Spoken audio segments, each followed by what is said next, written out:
Hello, welcome, welcome. Let's see, maybe zoom in a touch.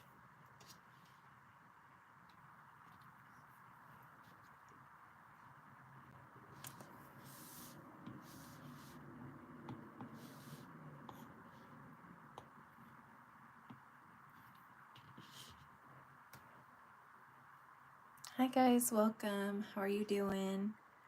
I'm just looking up reference. I wanted to put like a gate back here.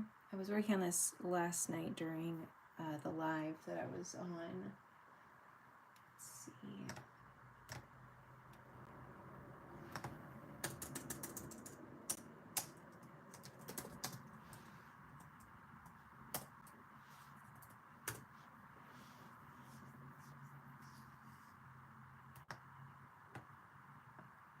Maybe something like symptoms.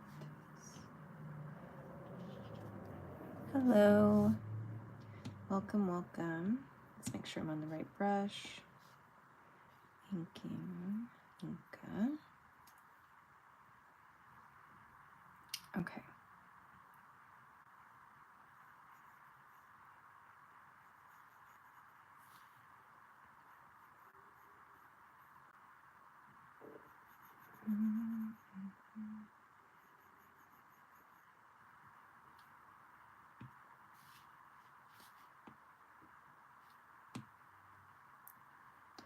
Hi guys, welcome. Not sure how long my live will be. I just decided I had a few. I was like gonna go a little earlier, and then I needed a break. So we'll see how I do. Happy Friday.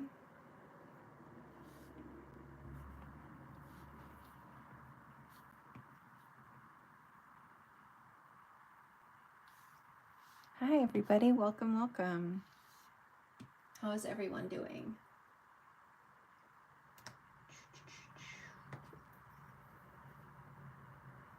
I want there to be some sort of design up here.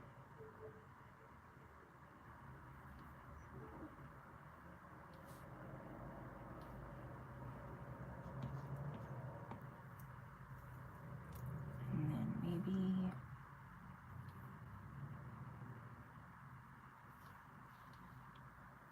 Oh, hi. Hello. Sorry, I just looked down.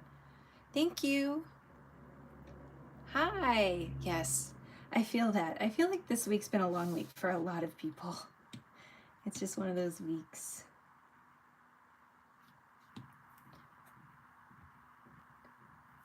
Okay.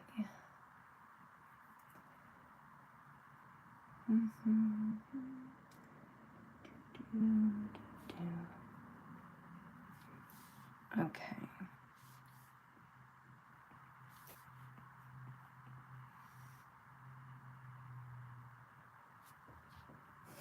I don't know why I'm drawing so crooked today. This is not the first time today I've drawn really crooked, but it's fine. It's cool. What is, we're fine. No.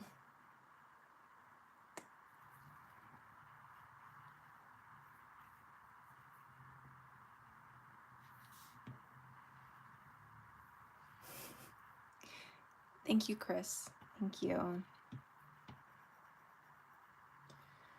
All right, let's see.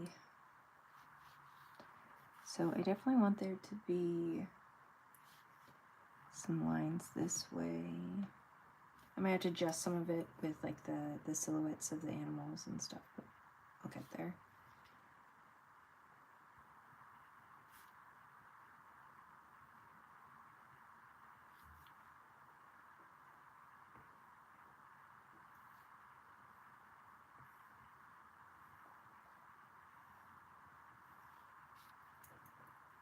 And then there would probably be some down here like this.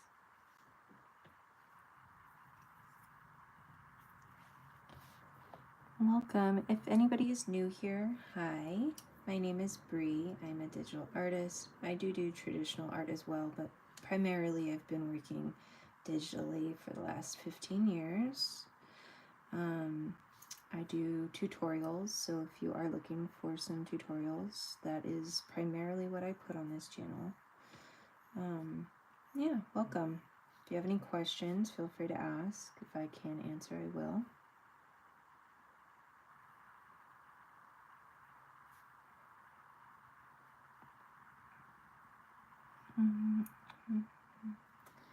Let's see.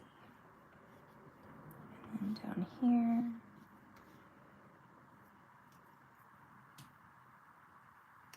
Okay, so now, how do I want to do these?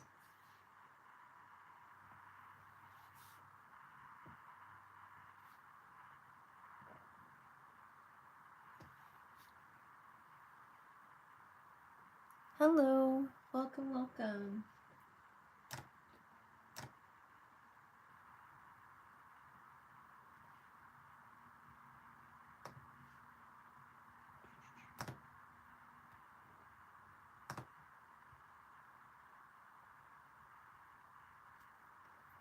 Same. Oh, I love Google Translate.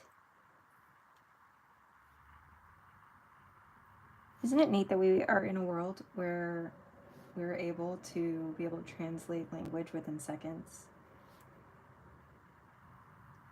Subtitles. It's just really neat. It's just neat.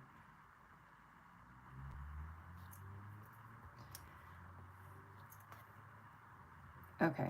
These are just too close together when given what the other ones are looking like, so I'm just going to adjust a little bit here.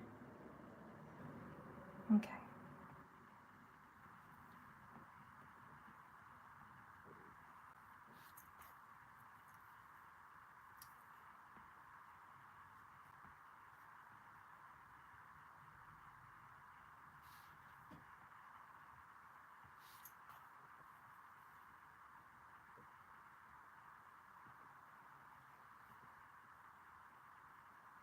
Okay. If you guys want to talk about anything, we totally can. You guys just have to tell me what you want to talk about. Just keep it keep it professional, keep it appropriate, shall we? Does anybody have any plans for the weekend?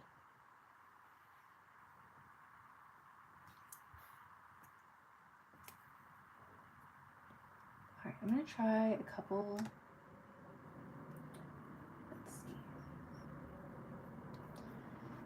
I'm going to try a couple different things. So I want to also try making the gate a slightly lighter gray. Let's see what happens. Aside from make it like the background. Let's change the background color for a second.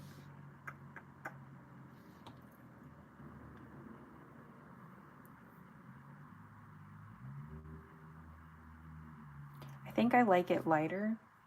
I'll put it back to black real quick. I just feel like there's already a lot of black and they're all like competing for one another's attention. So I feel like the gray helps create the silhouette and, you know, it gets the feel there without it being like right in your face.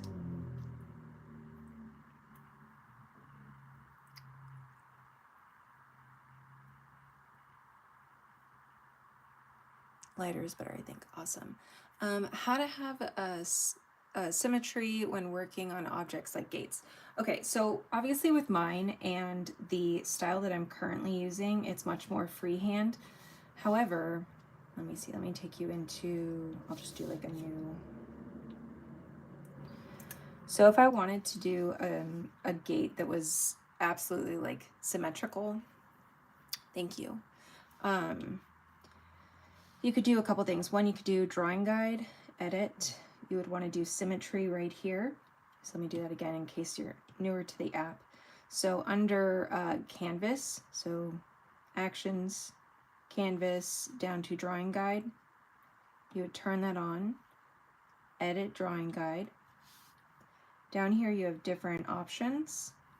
I want symmetry, so we see this line here, okay? Select done. If you see this layer here, it says assisted, which means that when I draw on one side, it should draw on the other side. So I should be able to, if I wanted to like make a perfectly perfect gate, which it's not really happening because I'm just not focused, but it's identical, right? So theoretically speaking, I should be able to draw on one side and then have the other side perfectly replicated. That also means that I can erase anything on one side and it'll take care of it on the other. And also, like, let's say you wanted it perfect up to this point, but then you wanted to change it. All you have to do is go back here, take off drawing assist. So go into your layers, take off drawing assist, and you should be able to draw now only on the one side. Now the guide is still on and you can just take that off by going like that, or you can keep it on, up to you.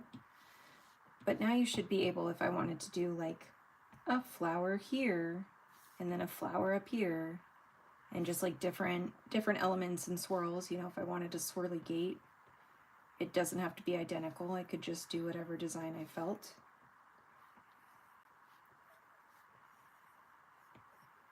All right, so that's one way that you could attempt to have a symmetrical or asymmetrical design with a symmetrical shape. Hopefully that helps.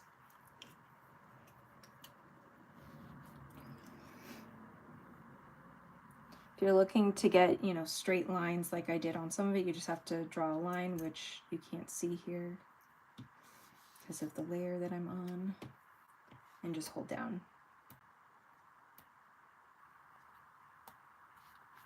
That's another opportunity that you could use, like another tool to get straight lines. It wouldn't make it so that the gate was perfect, but you could have very perfect lines throughout the piece. Okay, now I'm wondering if I can get away with some even lighter stuff in the back, like mountains. That might be overdoing it, but I'm gonna try it anyways, because you don't know unless until you try, right?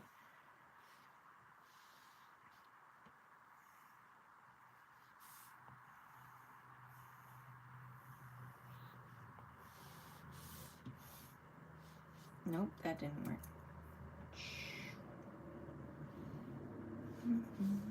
Now? Yay. That doesn't look like a mountain, but it is there. I'm not a fan though. I do think I could probably put something in the background, maybe trees, like tree silhouettes. So I can either do something like pine trees in the background,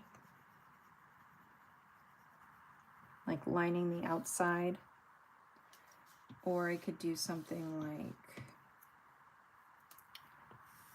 more of these types of trees.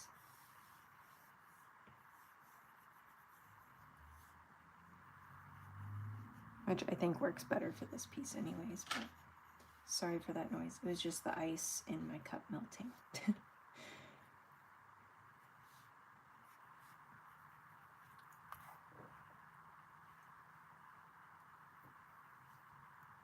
You're very, very welcome. I appreciate you asking. There's plenty of times where there was something that I needed to know. I just didn't know how to ask it until someone else asked it. And you know, that's how we learn. So if you have a question, there really is no question that's like a bad question. You know, there's plenty of things that I have to like look up still, like how do I do this? And I don't have the name for it. So I Google the description and hope that it lands me somewhere near what I want, you know?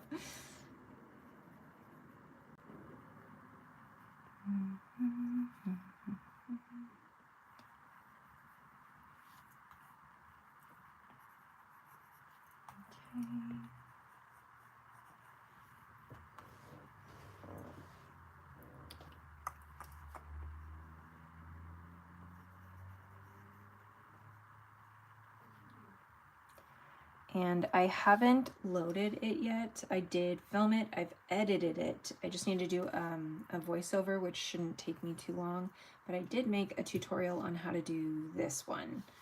And I gave how to do it like this, but also if you wanted to add additional details in the background. So I have this one. I will most likely be posting this tomorrow, just in case anybody is interested.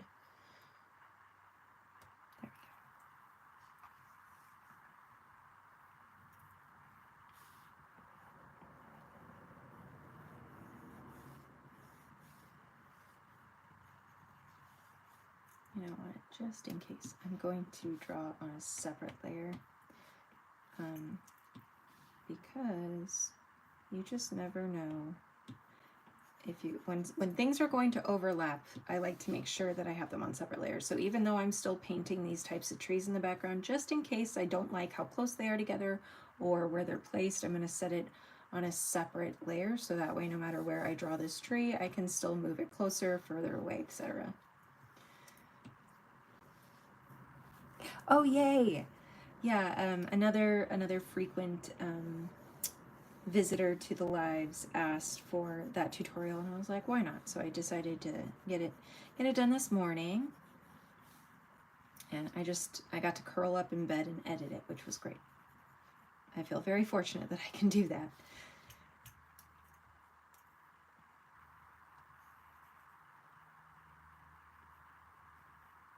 It was very cold, which is why I was all curled up, but I was productive, which is good.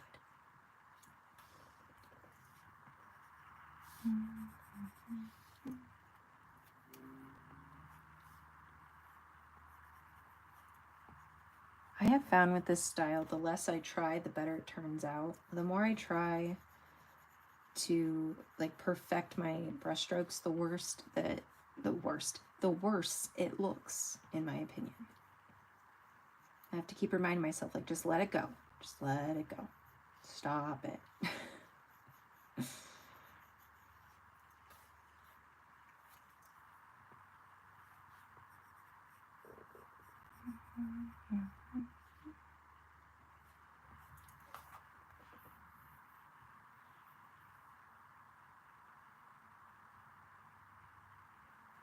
I do want to do the skeleton one. That will probably, this one.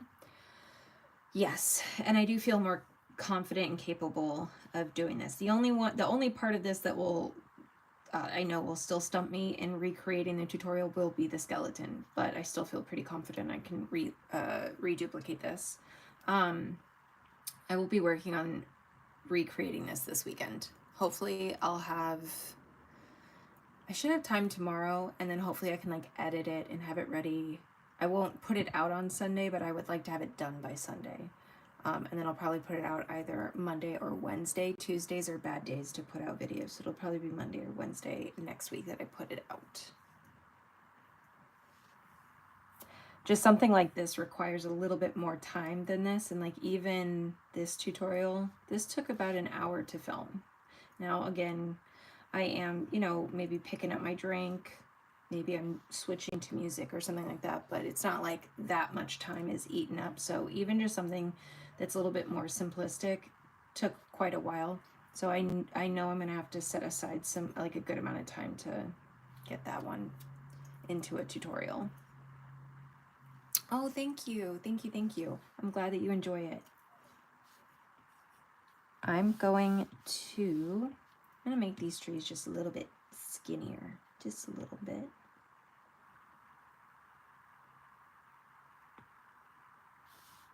And just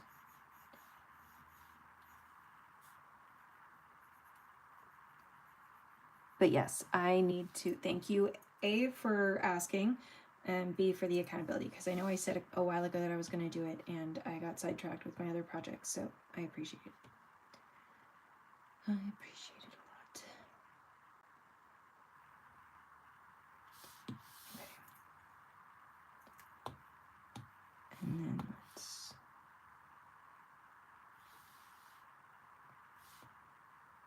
There. Alright, I think that's going to look better with the trees just a little bit thinner. Hi! Hey, Maddie! Maddie, I'll have it hopefully out tomorrow, but I made this tutorial. And so I have this tutorial, I edited it, I just have to do some voiceover on it, and then I'll be able to post it tomorrow. And I did add an alternative background in case anyone wanted to try just adding a bit more detail. So, yeah. That should be out tomorrow.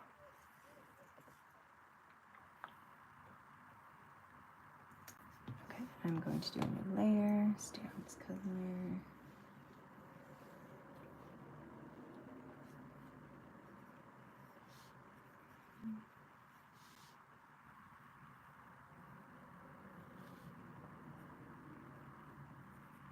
hope you had a good school day.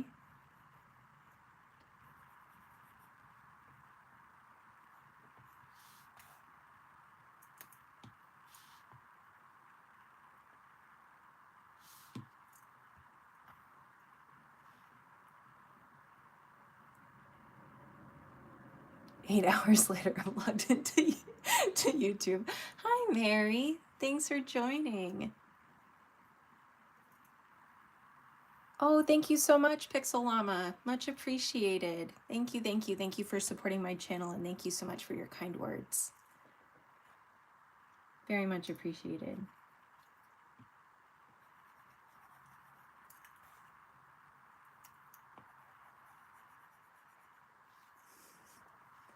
How you doing, Miss Mary?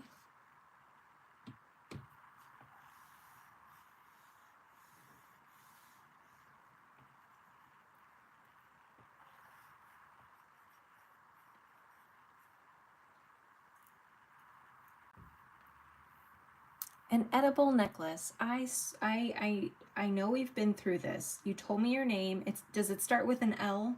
Am I remembering that correctly? Can you remind me of your name one more time? And I'm going to, don't think I'm weird, please, but I'm going to put it in my notebook that I keep next to my, I'm determined to make sure that people that come by near, often, that I don't forget who they are. I think it's just good community skills. Ooh, okay, send me a picture of your toad. I want to see it. I'm struggling. I feel this. Last night, I was really struggling. Thankfully, I had some people hang out with me for an hour, and finally I came to put this piece together, but it was not coming together. Oh, tea. Okay.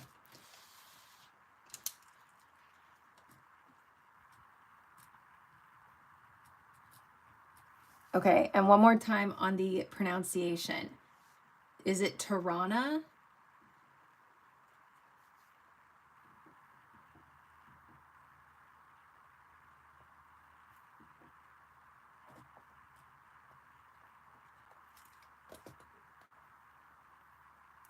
How do I come up with my ideas? I love this question. Okay, perfect. I have it phonetically also written down so I don't forget. So when I come up with my ideas, one, I think what helps, at least me, is for a long, long time, I was making everybody else's style and not my own, which, by the way, is not a problem. It's not. I think the way that we find our own style and what we're comfortable with and what really speaks to us is actually by imitating other people's styles until we find what works for us. And so I feel like I actually have two styles. So I have, you're very welcome. I have this style, which is like my illustration style. This style I've done books for. So I've illustrated children's books before, and this is like the style that I used. So this is a style that I'm comfortable with, and I feel like it doesn't really matter what subject matter I kind of come up with. I have an idea of how it's going to come together, so that helps. But then I also have my more realistic illustration style. So this. So I think for starters, to answer your question a little bit more directly, to make a short answer extremely long and over talked, right, Mary? We get this. I first have to decide what style am I going for. So you can kind of see that delineation between my more realistic art style and then my illustration art style. So I would consider this my painting style versus my illustration style. So now we have that out of the way. I first and foremost, I have a big love for nature in general, and also explain more. Yes, I have a big love of nature, and so I have a Pinterest. I wish I could show you, but it's on my phone. And I literally will just look up nature pictures and photography, even AI images, like anything that comes into my feed. If it speaks to my soul, that's also my favorite. Thank you. If it speaks to my soul, like I had what inspired this one. I saw a couple people do different types of fantasy landscapes with portals. And I was like, what would my portal look like? And so I sketched out an image, and then I sat down during a live. And those of you who sat with me during it, this is what the first one looked like, where I wasn't sure of my color palette. I really wasn't understanding how I wanted to pull it all together. But then when I went to redo it and make it into a tutorial, I feel like I had a lot more direction and understanding of how to make everything come together. So I love the one with the mushroom. Oh yes, I love mushroom, love cottage core. I love just nature in general, especially forests. That's a big passion of mine. Love, love, love forests. Like, you know, I have a tutorial on like this. It's a little simpler of a forest to paint, but I love forests. I love greenery and nature. Oh, and like here's another example. Here's one that I did as a practice piece, just getting kind of an idea down. And then when someone was like, "Oh, I like that," because I think I think I just set it in like a, my gosh, what are words, like a short on YouTube and my other social media accounts. And then someone said I'd love to see that as like a tutorial. So then I remade it and figured out, now that I got the, you know, the base down, I was like, okay, here's how we can actually turn it up a notch. So yeah, sometimes I paint things twice. Sometimes I will paint something and go, that's cool, but I know I could do it better. So here's another example. I painted this during a live. I'd never painted a fox before. I felt like, okay, I've got a good idea, good concept of the fox. And then I made a tutorial for people, and I feel like I understood how to bring it together better the second time. So yeah, I just literally, I'll go on Pinterest, and like sometimes it's stuff that's not even photographs. It'll be like, I've been inspired by like wonky, really unique clay stuff. Like I love fairy houses and like clay work, like with polymer clay. I like clay earrings, and some of them have inspired some of this more playful style. Let's see. When I go on nature, or like not necessarily nature walks, but walks, I do tend to photograph nature though that I find.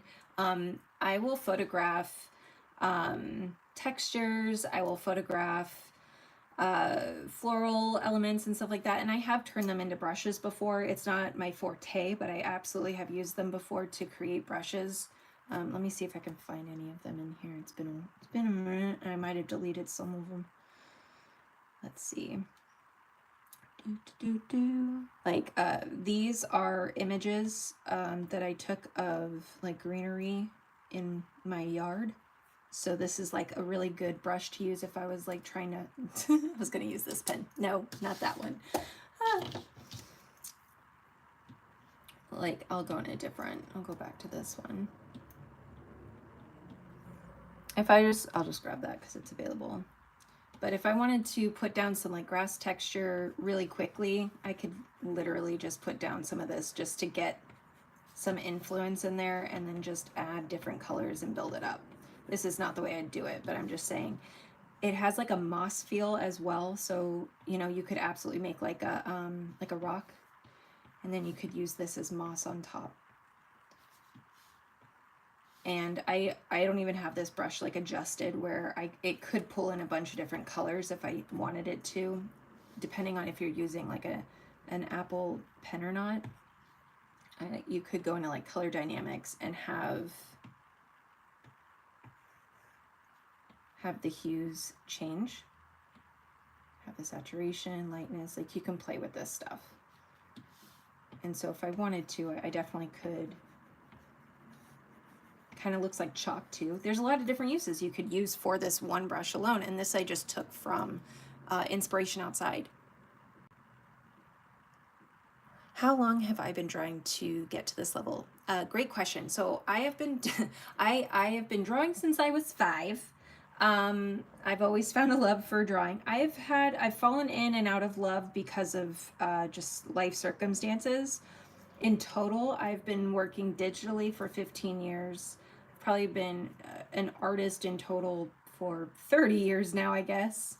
It all started when I was 5 or 6 years old. And I would say this particular skill level that I'm at, Probably since 2020. And I probably haven't improved very much since 2020 because I did take quite a few years off because I had a business doing something different than what I'm doing now. So I was focusing my energy and time elsewhere. So I'm just getting back into it. Totally was rusty, still a little rusty on some stuff, but you know that's just part of the journey. It's you know the saying like it's like picking up a bike. Like yeah, I can ride the bike. I'm not gonna say it looks good. That's kind of how I feel about my art right now. Like yeah, some stuff I can pull together. Other stuff I'm a little bit like ugh, you know, like my tree that's leaning weird, and then I did this tree, and then this was like the final tree. The fact that it took me that long to just get down a simple tree like baffled my mind. I was like, man, I'm rusty. But hey, you know, it happens. So, yeah. I surprise myself on some things and then take that, like, you know, I'm like, wow, I can't believe I did that so well the first time. And then other times, like, geez, never mind. Here's another example. I did this one during a live. I was really in the mood for some avocado toast. I was really digging it. And so I recreated it as a tutorial, and this one turned out, I think, much better and more realistic. I just needed some time to, you know, process what I had already worked on. Oh, speaking of rocks, you're rock. I love that. Like, yeah, go rocks. Thank you. Um, I I love breaking down like nature, and rocks was just one of those things that always baffled me. My rocks used to only be like, you know, this color gray, and I'm like, why doesn't it look like more of a rock? So I'm glad that helps.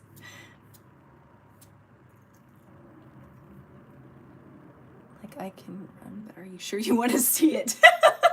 Yes, exactly. Yes, I can, but should I? Do you really want me to do that? Are you certain? Oh, so true. So true. I'm gonna put this color here. So let's see, where else do I get inspiration? I really do. I look at other artists. I'm not even gonna, you know, I'm not ashamed of that. Like there's a lot of really talented artists that are far superior than my own skills. I look up to them. I aspire to be like them one day. I look at their work, what inspires me that they do. I'm usually excited to give it a try, even if it's crap. It's the fact that like the only way forward literally is through practice.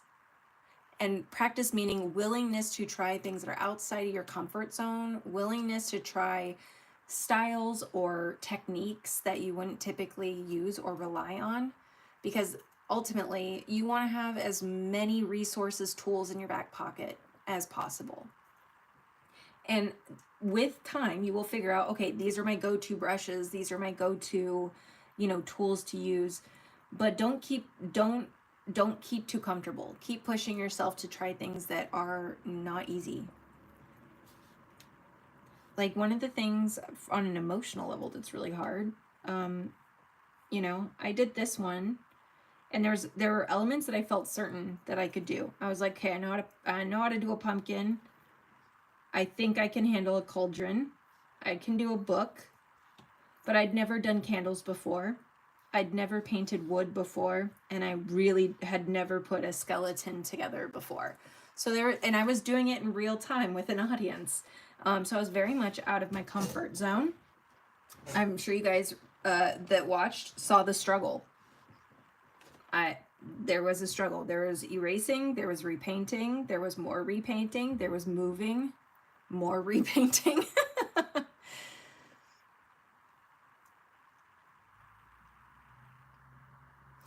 You said in a different live that you used Photoshop for a while. Do you prefer it to Procreate for drawing?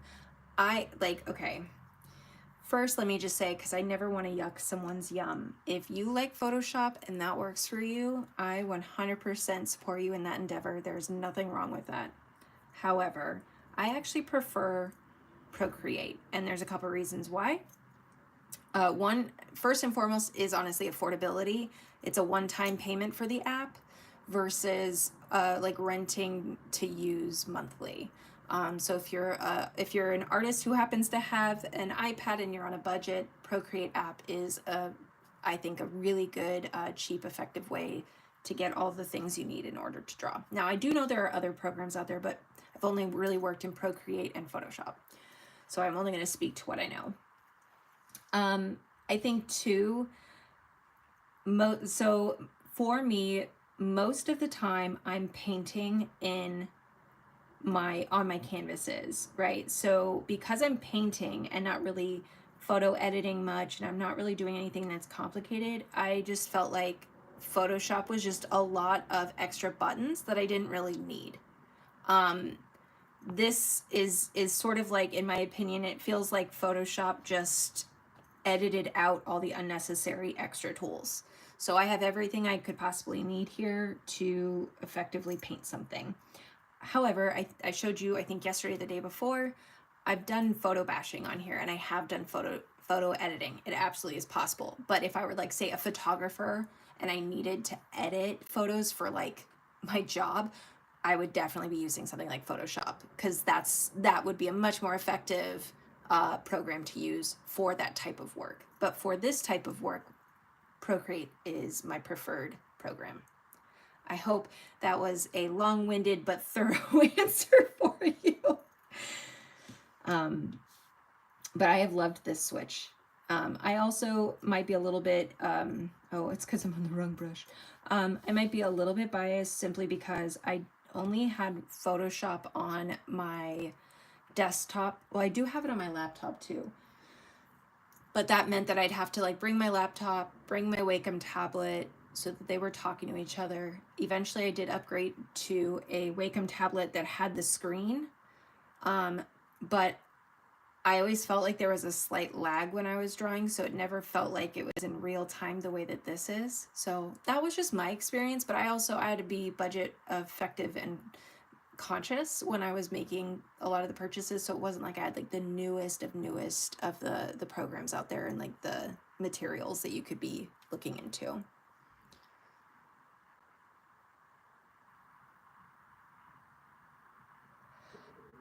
So yes, there are some, I would say the super advanced, but even still, I mean, there are some really amazing artists. I think I've mentioned him before, James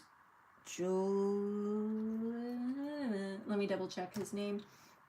There's a lot of really phenomenal artists that don't use Photoshop. They primarily focus James Juilliard art, and he only does Procreate, and his work is just out of this world. I think amazing.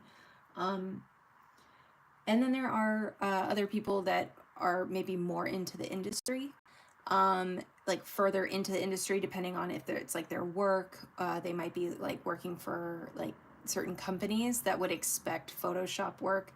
But what's nice about what I really, once again, like with Procreate is if I wanted to save this, I can actually, let's see, if I wanted to save this, I can actually make it into a PSD file, which means it would be compatible with Photoshop. So, and I've done that. I've had old Photoshop paintings that I've brought into here because it can read the PSD file. So I don't think you're missing out on anything. I think it just depends on, well, it depends on a lot of things, but I like this. It's easy. I can carry it. I can bring this with me anywhere. I can sit on the couch. I can sit with my kids. I can bring it with me places. I took it with me to the library, or not the library, art museum, and I was able to just paint with other artists. So, you know, it was really nice in terms of just quick, easy versatility. My cousin is a photographer, uses Photoshop, but it's really too much. Yeah, if you're not photo editing. And I did digital painting for, what, 10 years? 10 years in Photoshop. And I have yet to find something in Procreate that I couldn't, I have yet to find anything in Photoshop that I couldn't do on Procreate. I've illustrated children's books in both this as well as Photoshop. I've done photo editing both on Photoshop as well as this. Yeah, and I've not tried out the animation feature, but I know it does also have an animation feature, so it really is a matter of preference though, and money, and, you know, just if your bottom line is I want to be able to paint, like a digitally paint, and you already have Procreate or you already have an iPad, and that would be the most effective, efficient way for you to get your hands on the ability to paint, I say go with that.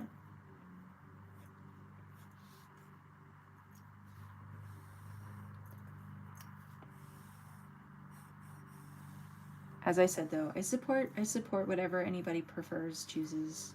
You know, it's your, if it's your passion, it's your hobby, it's, you know, the thing you want to work on. If working in a certain program makes you feel inspired and excited, I'm not going to tell you don't use that.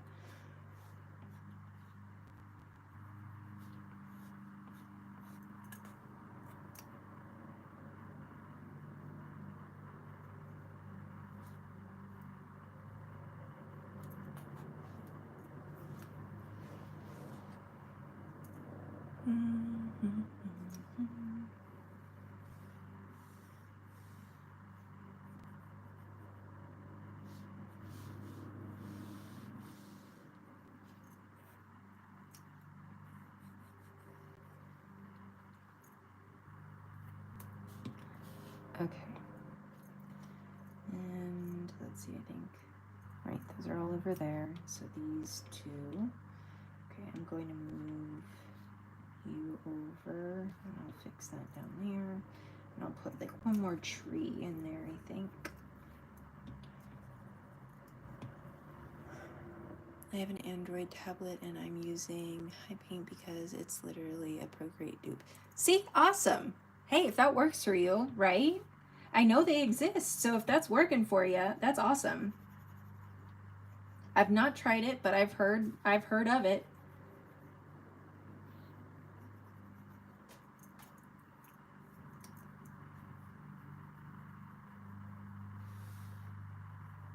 You know, and I still stand by like what I said yesterday. If you can't afford an Apple Pen, you know, there are styluses out there that you can use and they'll still get the job done. Do you have to take a couple extra steps? Sure. But you can still paint. There's literally, it's not keeping you from doing it. And I promise you, it's, if anything, really teaching you the patience of how to make something come together.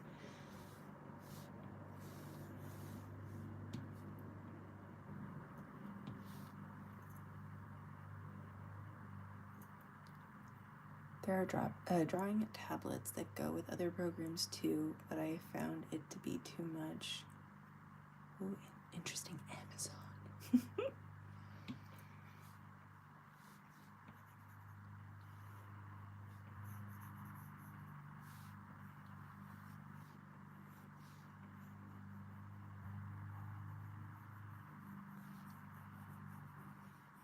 I feel like that was one thing, you know, sorry, I'm in my head and I'm like, obviously, do you guys know what I'm about to talk about? Not. You know, one thing about community, and I'm going to reference college because that's like the most real community I've had until, you know, social media. And I just feel like some of my best work came when I was in college, and I think aside from getting feedback from others, I think another component is probably the fact that like there were expectations and criteria to make that pushed me outside of what I was comfortable with. So I studied a lot of different styles, techniques, obviously like the history of art and how we have progressed over the years in different cultures, and you know, it's just, I think, pushing me outside of what I knew, because when I went into college I was very much into anime and I have not painted anime like since my first 2 years of college. That does not mean that I shouldn't pick it back up, but I just ended up being forced to explore all kinds of art. And so I really found a love for just exploration of all the different things that are out there, you know, and not getting too trapped in one particular style or one type of way of doing things.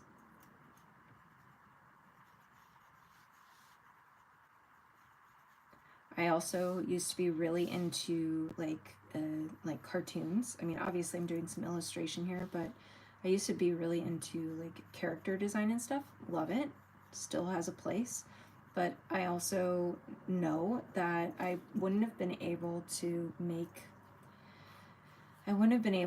these types of pieces, you know, if I weren't willing to branch outside of character design and allow myself to explore painting and realism.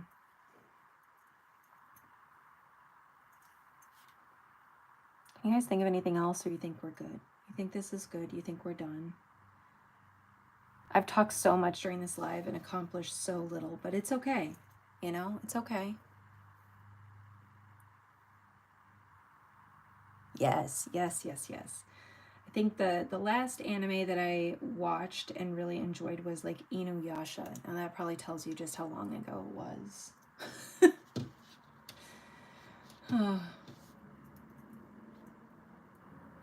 I went to an anime convention, I think it was my senior year of high school. I think it was my junior year, and that was really fun.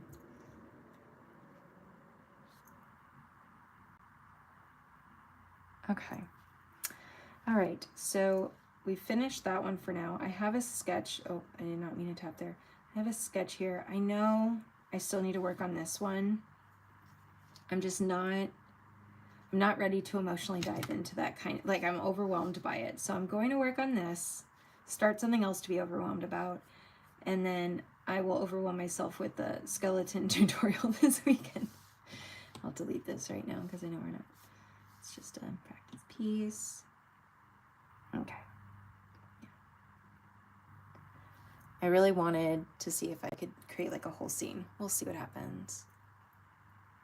Maybe some fall leaves. Okay, I have some up here.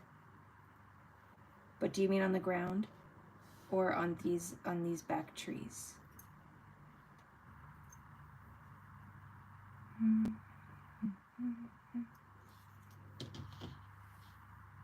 Falling. Okay. Hey, I like it. All right, let me go up here, and I am going to grab this color.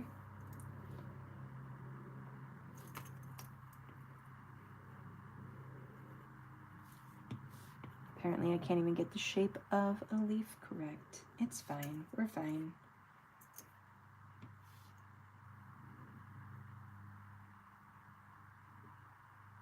I'm really not doing well with these leaf shapes.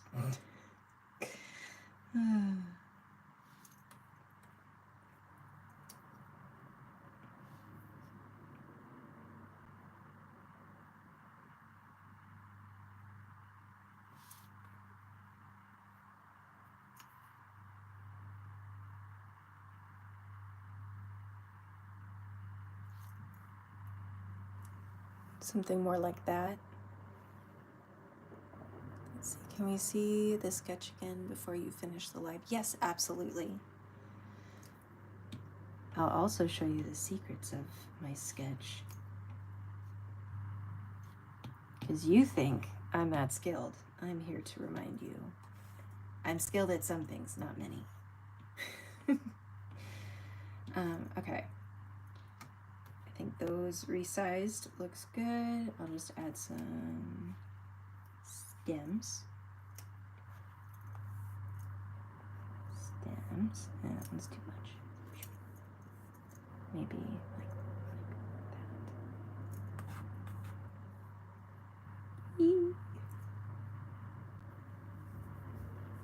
that. I like this. Yes. Yes, I do. Yeah. All right, cool. Thank you guys. That's probably one of my favorites in a while. Like, I like them all, but like I kind of fall out of love with them because I stare at them so much. So I'm like, this is my new love because I'm so over this and I'm over this and I'm over this. Okay.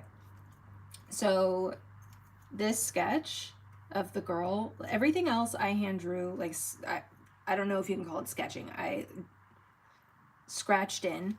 The girl, I actually have brushes that create sort of like base shapes that you can put down. For her though, I used these.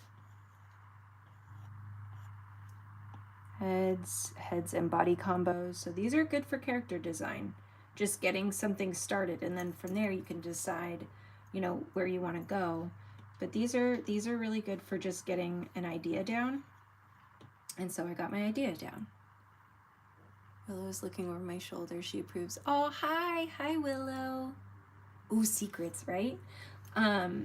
So, you know, I'll be having, I think, you know, slightly thinner feet and maybe like some boots or something. I'm thinking of having her in like a dress or some sort of robe. But, you know, these just kind of help me remember like which way the body is facing. It's helping me remember where the joints are and the limbs. So these are like the pieces that you can use to help with the limbs. These are like basic feet, hand positions.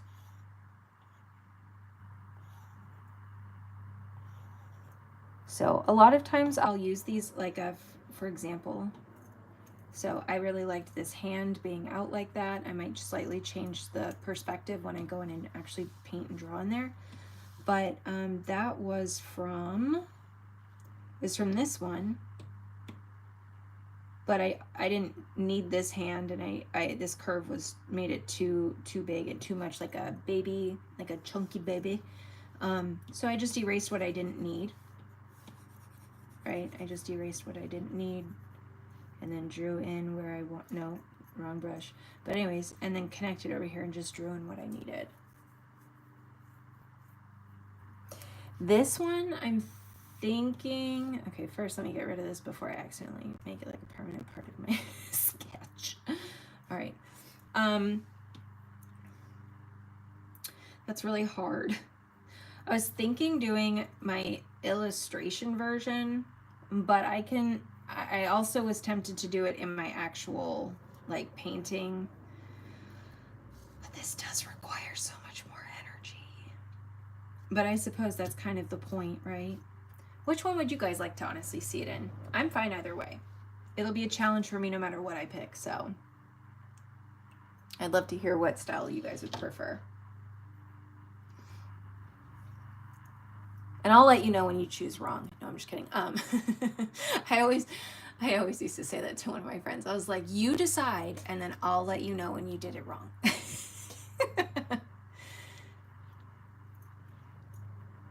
Oh, thank you, thank you. Okay, so we got one vote for crayon.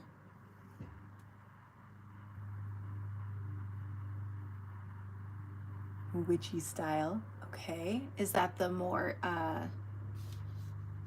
in-depth painting style?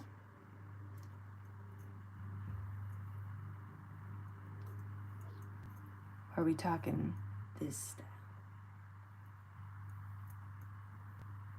Yes. Okay, I think yes was to that. And then, all right, any other opinions? Let's see, I think both would be beautiful. I prefer a skeleton style. Okay. All right. I think, okay, so here's what we can do. I will start with one style, but I will duplicate this. And I can also make it in the other style when I'm done with the other one. So, you know, now we can do the project both ways. I think it would also be cool to show people what it can look like with one style and what it could look like with another style. I think that'd be fun and good practice. So, gosh, all right, let's get this party started. I think I want my main background color to be a very dark teal, so I'm going to start there. Nope, not like that. I'm going to add a layer. I could do the background color, but I'm just going to add it onto a blank layer. I tend to start with dark colors and work my way lighter. Ooh, can we vote on hair color? Yeah, sure. I was thinking red, but I'm open. Like, maybe not red. I was thinking orange. But I'm super open.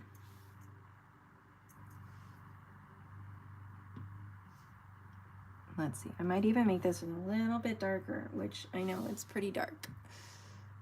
You're reading our mind. Yes, I'll take it. Okay, so I'm going to start with this. Then I'm going to go with a new layer.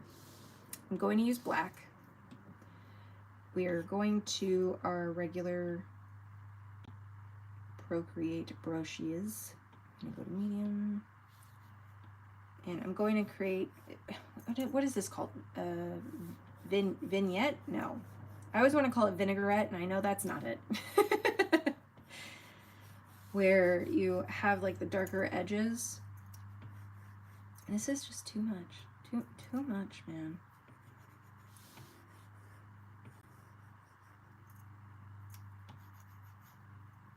And then we're going to do Gaussian blur. And just sort of darken that up. And I can always duplicate so that it's darker. And I can also minimize it just a little bit in the opacity. So there we go. Yay, I said it right. Oh, that's funny. I did it, guys.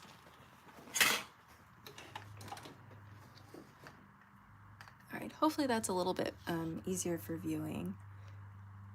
I told you, Mary, I am a hot mess express. When I'm live, there's no hiding me. There's no hiding this craziness that is my brain.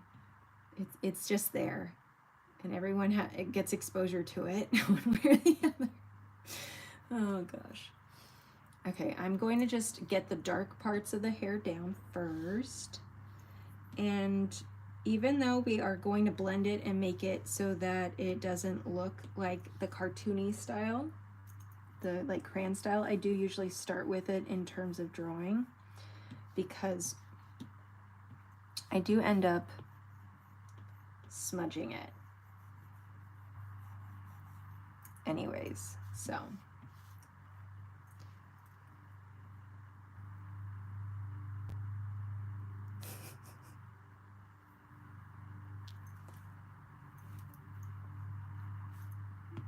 Make sure I'm on the right. Okay. Always check your layers. I probably do it literally obsessively, and I'm not exaggerating. I have obsessive compulsive disorder, so sometimes I do genuinely do things obsessively. The amount of times I actually have to like edit out on my tutorials my over checking of things is hilarious. Like, if only you guys knew how many times I double checked I was doing everything the right way. And I still mess up. It's hilarious.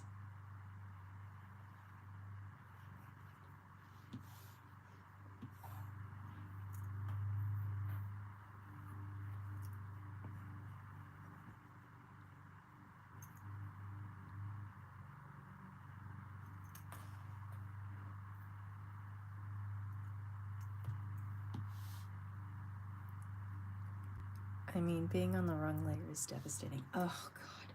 I saw someone made a really funny video, like it was just a quick thing on, I think it was Instagram, and they showed like opening up their layers and all of it was drawn on their background, and they were like, ah. I'm like, yeah, that's the worst when you realize you painted everything on one layer. You're like, freaking A, no.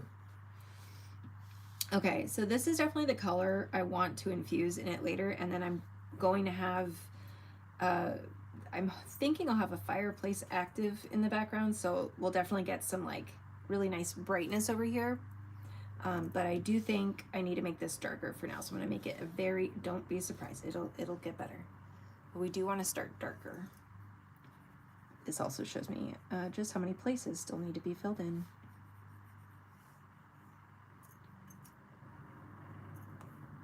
Okay, that's probably good enough. Might even, there we go. I think that looks a little bit better.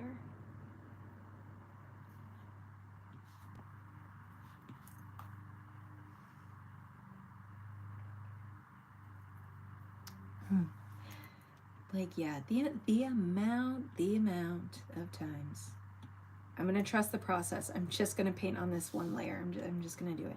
I am gonna use Twig, which is under organic, for the hair, just to get some streaks in there. I know it doesn't look good right now. No, don't erase. So usually I start like that, and then I take my smudge tool and I go back to the Twig under organic, and then when I smudge it, it looks, I think, more like hair.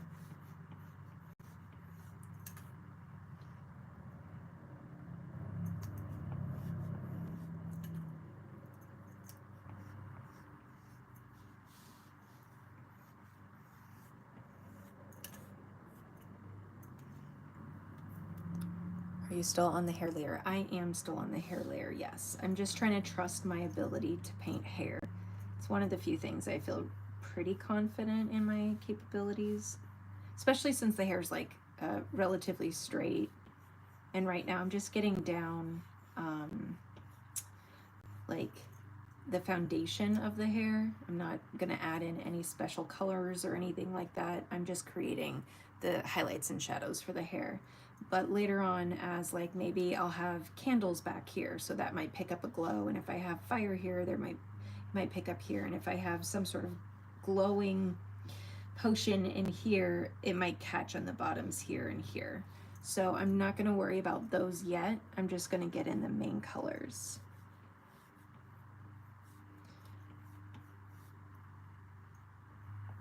And because this is under the hat, I wouldn't be able to see it as much, so I'm not gonna really, and this is sort of on the underside, so I don't wanna go overboard. Now I'm gonna take this away so we can kind of see how it's looking.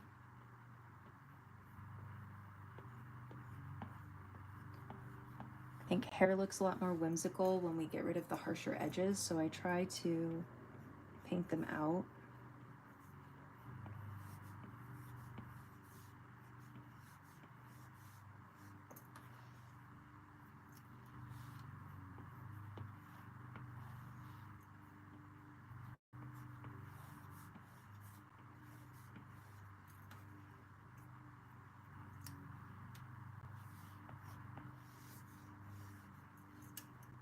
And I'm gonna leave this for now.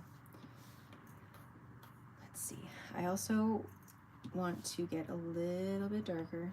I also want to grab this color and put it in there so I have it. And I'll use that just up here at the top to get some of the hair in there. But first, let's put on Alpha Lock, so that way anything I draw, it stays inside of the layer.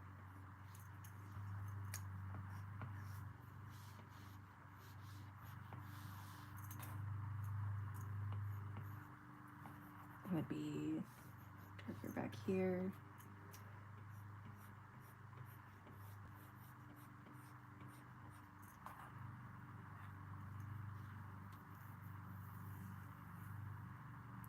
Is there an easy way to know what brush size you're using? So if I go like this for you guys, I can show you. So I'm at about 20% for the twig brush. What I will say though is it's not an exact science, and I never know exactly which size I'll be working in. I just kind of have to adjust. I might undo a few times and figure out exactly what brush size I want. But let's see. So for the smudging, my size is probably around 20 as well. Yeah, around 17.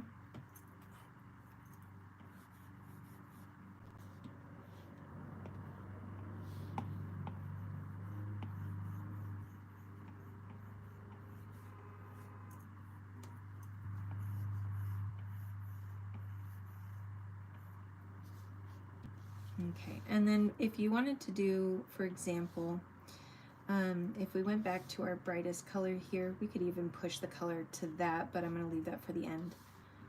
I like to go into inking. I like my Inka brush. You could do either. This Inka brush is amended. The only amended part is on the taper. So normally the brush is like this. Okay. The only thing changed is I pull in on under taper, the taper pressure for both these, and bring the size all the way up to max. And that's it. And this makes really nice independent strands.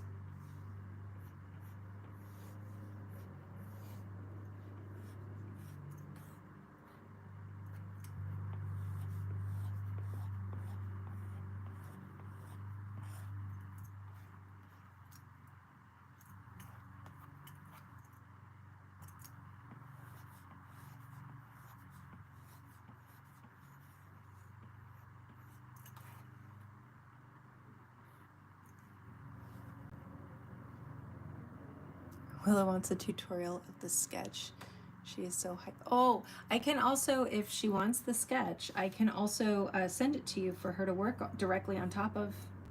I can put this sketch in Patreon as well, so everyone can utilize it.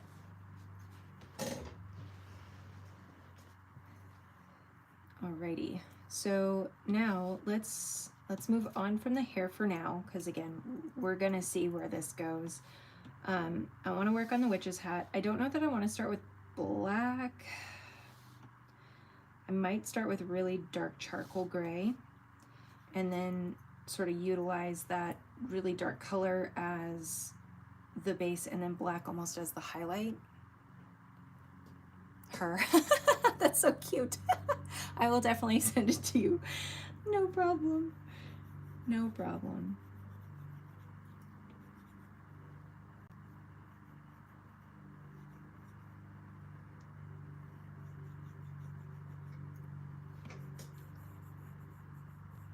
That's so sweet.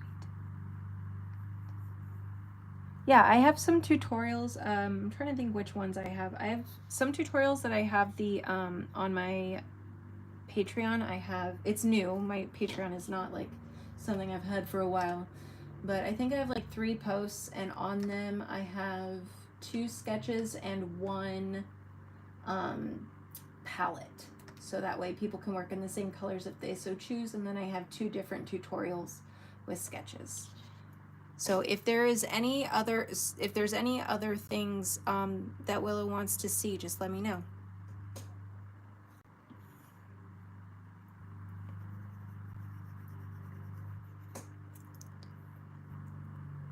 I think it's a game. Like, watch our tutorials as well. Aww. Sweet kitties. Okay. So now I can make sure that this is overlapping the way that we want. You can always adjust more, obviously, but just getting the shape, not being too hard on myself if it's not perfectly aligned with the sketch. Sketch is guidance. It's not the rule. It's a suggestion. Okay. So now I am going to add a new layer and create a clipping mask, just in case I do royally mess this up. And I'm going to use black. I am going to put the layer back on, and we're going to do this underside black. And I might just leave a little bit right there at the top. We may or may not get rid of that. I haven't decided yet. We'll find out. But the reason why I like this clipping mask is I can't draw anywhere but on top of the gray.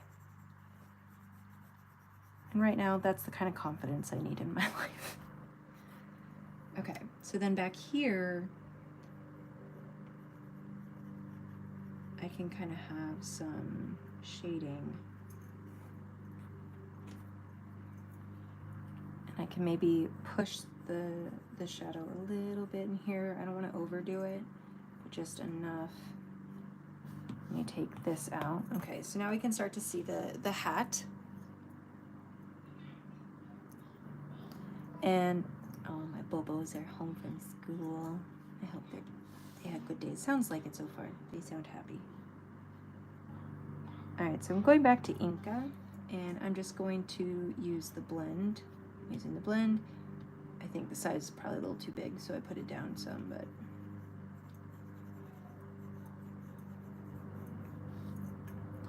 and I'm also going to take the eraser and just fix this part a little bit. There we go.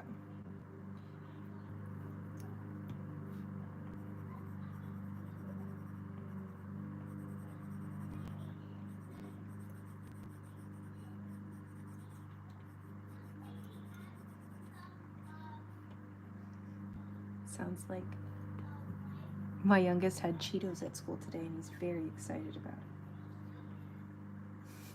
Sweet Bubble. Okay.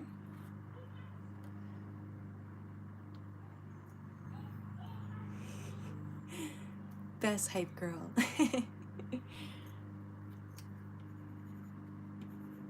Alright, I'm gonna real quick go back to this gray and just color in these areas that I can clearly see aren't all the way colored in, and then go back to smudging.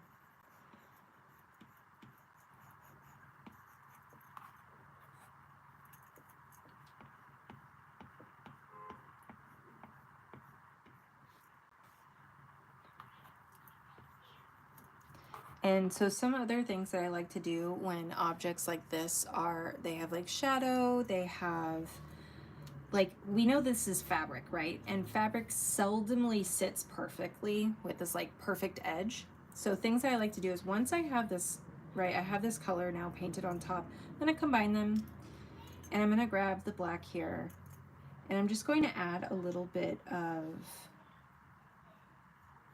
like folds to the fabric. And it's small, but it does make a difference. And even just having that just a little bit extended. And what you can do is grab this gray over here, and if you wanted, you could try putting it here to sort of emphasize some of the folds. And then smudge.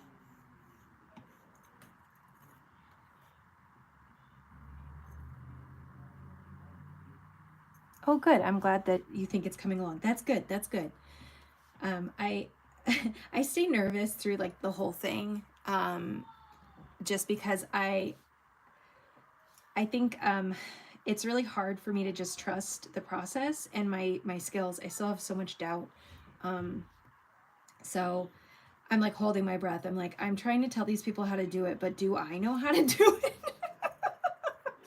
You know, so it's always fun. Okay. So then we also can do the same to the front of the hat as well. I am going to do what we did the first time though. I'm going to add a new layer and make it a clipping mask. So that way I can be, you know, certain how I'm going to integrate some lighter colors. I'm going to slide up just a little bit so that we have a gray that's like this. We'll test it out. I don't know if it'll work or if it'll look good, but we're about to find out together. So we'll put some here because again, I'm trying to be mindful of where is my light in this piece. So if I put the sketch, that's the word, back on, I know that I'm going to have a fire here. I'm going to have some sort of glowy potion here, and then I'm probably going to have some lighting back here. I might put some like lamps here on the side, some sort of sconces. And then maybe I could even push the light further. But for now, I'm just gonna focus on getting down base colors. Later, if I wanna make this more like, say, like if there's scones on the, I'm gonna call them scones, because that's how I used to say them. Scones. When I have sconces. Sconces on the wall, it's going to emit likely a warm yellowish tone, unless I make these lights some other color, which means that I would likely have some sort of warm tones reflecting off of these surfaces, but that's something that I can add later. So, and just to show you guys so that we sort of understand what I mean, obviously we have this yellow in here, but if I wanted to add like a warmth to it, let's do like a warm orangey yellow. Kids are going crazy. Hi, baby. Thank you. I'm live right now. Thank you so much. I appreciate you. They sound happy. They're worried on a lot of candy. Oh, a lot of candy from school. Hey, baby. Yeah. Do you think you could bring me a soda when you have a break in between the munchkins? Thank you. All right, so for this layer, I'm going to do the add blending mode, and I have sort of a medium of the brightest, most saturated options up here at the top. And so if I wanted to put in some warmth after I've already painted it a certain color. Sconces, I'm loving all the fantasy elements. Oh, thank you. You can draw in this warmth with some just highlight effects rather easily. And I can make that even warmer. I'm gonna start with this color, but I can always add this on top later, right? If I wanted to, ooh, not children. If I wanted to have some sort of reflection of the light on the wall, I can do something like this. Obviously I would make it more intentional and maybe even have some under here on the underside, stuff like that. Those are all things for later. But I could play around with the warmth, so I can turn up the opacity. I could turn it down so it's really cool and white. I could turn it up where it's really yellow and saturated. I can make it darker, like a more warm, like orange glow. Or I can make it very like electric, sort of like a neon. And I can also, like if I choose like a blue sconce, I can do a blue color. So these are all cool things we can add later. That's why I try not to worry too much about getting the colors just right. What I'm really focused about right now is just getting down the base colors of what I want for like the hat. So the hat's going to be black charcoal colors. The hair's going to be, you know, she's going to be this cute little sassy ginger. And later when we figure out what the color of the reflective lights will be, then we can add those sort of tones in after. Some artists, I will say, might have a slightly different approach. Some people are perhaps more planned than I am, but this is how I handle it. So, you know, I'm up for learning other ways, but this is how I've typically handled doing my colors on my projects.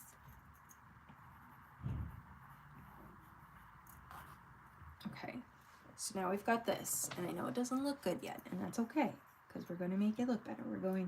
We're on that clipping mask, so it's not permanent yet. And now we're going to use the Inka brush, and we're on the smudge tool, and now we're just going to smudge this out. You can certainly keep some of the harsh lines, so it really like showcases harsh lighting, or you can smudge it out a lot. It's really up to you. Similar that you would do to traditional art where you step away from the canvas, definitely make sure you're zooming in and out, because up close something can look great, but then when you zoom out it's not readable. Sorry, I meant scones. Thank you. You know, and then sometimes you're adding too much detail when you actually need less detail to convey something. So I would even say this has too much detail. So I'm actually going to undo some of the smudging, and I'm going to take out just a little bit of some of this, because I just think it's actually making it a little too convoluted in terms of color readability.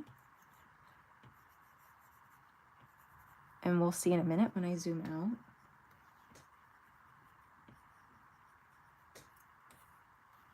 I think that reads better without being too distracting, personally. Also, sorry for my continuously squeaky talkative chair.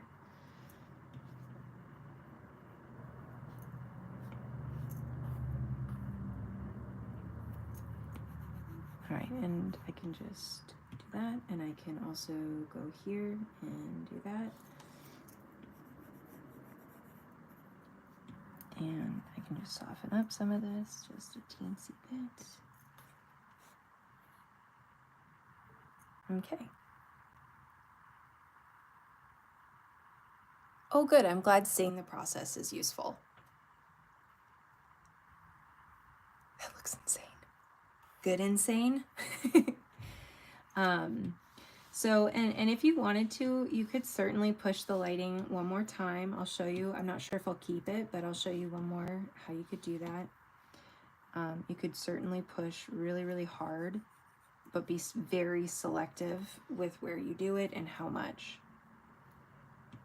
And then blend it.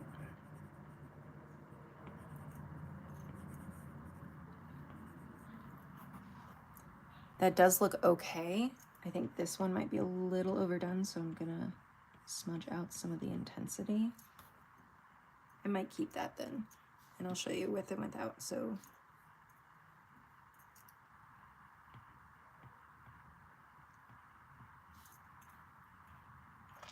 I think that looks good. And anything, like, just I try to remind myself, anything can be repainted. Do I want to? No. But is it possible? Yes. So now I'm going to go along this edge, similar to what I did before, and I'm going to grab the area that I'm going to paint a little bit of like fabric. I want to make sure that I am grabbing the colors that's nearby. it would be not helpful to grab like this dark color and then paint it over here where it's light. So I just want to be mindful of where I'm grabbing.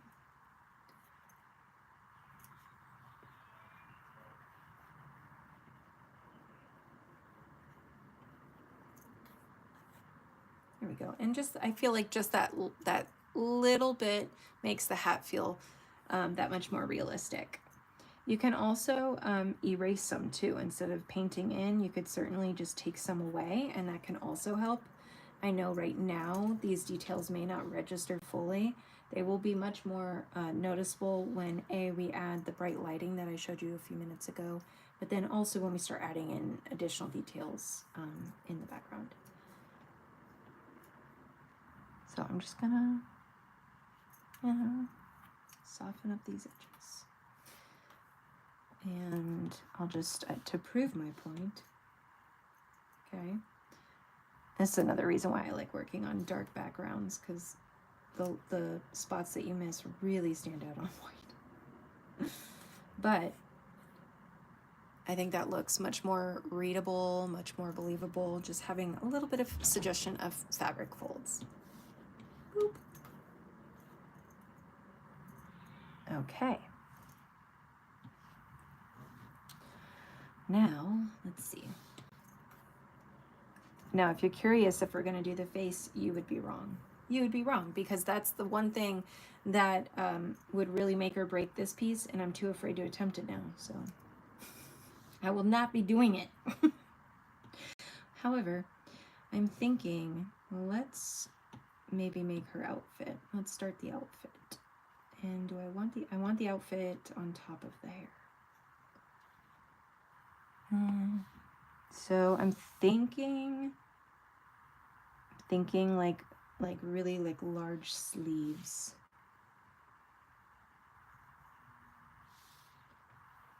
Like something dramatic like that.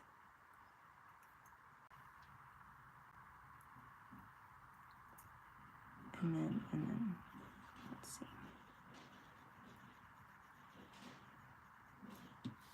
Let me lower the opacity on that. It might be a little easier to see everything.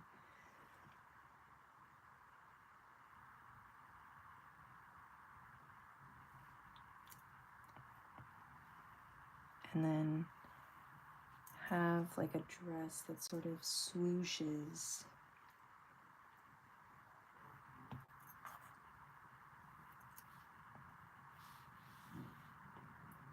And then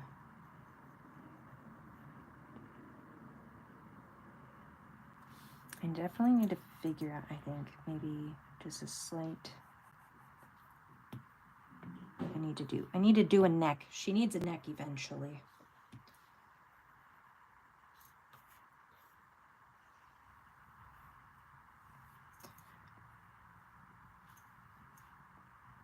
All right. Connect some of these things, try and fill it in, and then I'll make it prettier. This is the hard part. This is the part where I'm like, this looks like crap. This looks like crap. No wonder no one likes me. And that's not true, obviously, but that's where my brain goes. No, that's not what I meant. Stop it.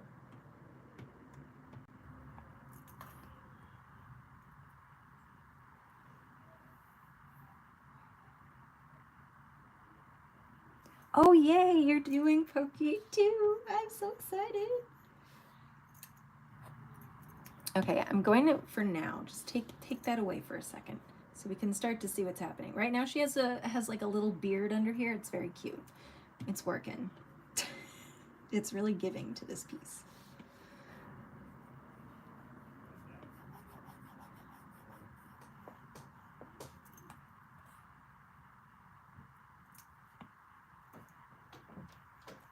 This kid is going to be pinging off the walls. Yeah, with all the candy. Oh, yeah.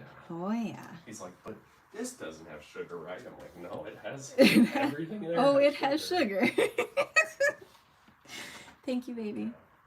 Oh, babe. Can you turn on the fan for me? Yeah, it's warm. It is warm. Can you adjust the Settings. Thanks, sweetie. Mommy's live. You can say hi real quick. You want to say hi real quick? Hi, boo. Hi, Mommy. Hi, baby. And guess what? From school, I got a lot of candy. Yeah? Which one's your favorite? These ones, and every candy is And not. every candy is not? Yeah. Everything is good. Are those Gushers?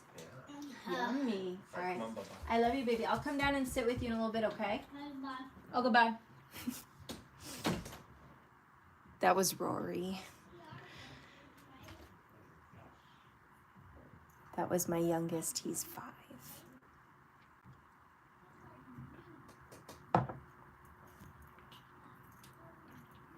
And he is insanely happy with candy right now.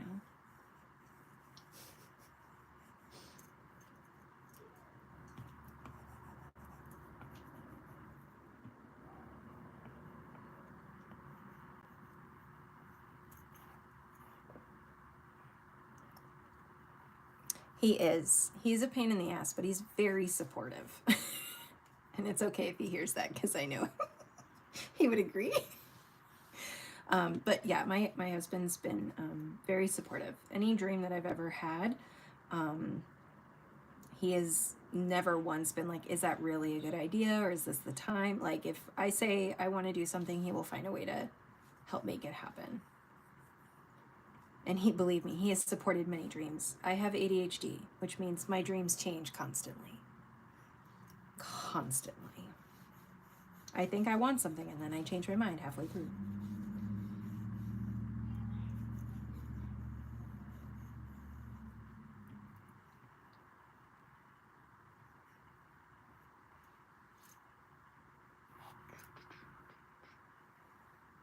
But yeah, he during the pandemic, I wasn't working before the pandemic. I did have like a crafting business, but it was more just like for fun, not like I made some money, but it wasn't like a full-blown like business, you know. It wasn't something that like I could rely on as income or anything like that. And when the pandemic hit, and then he worked at a gym, so he got, you know, he wasn't allowed to go to work anymore because interactions with people, touching people, because he's a personal trainer. And you know, I was like, I really want to try and do something. And first it was art, but I did find another passion, which I tried for a while, and now I'm over it. But I tried it for a while, and I had some really, really amazing experiences, and I'm glad I did it. But I'm also, you know, I'm ready to come back to art. My heart always comes back to art, so I just know that it has to be something that's a part of my life, because it never goes away. And even though I spent 3 years building a business in one area, and I said, hey, I'm burnt out, I don't like this. And then also our youngest was not doing great in preschool. He was having a lot of trouble adjusting. I said, would you be willing to take more work on so I could stay at home with him for his last year and just like recuperate from like the burnout? And he said, yeah. And then once we got the kids back, I was like, I'm going to chase my art dreams. And he was like, great, what do you need? Thank you.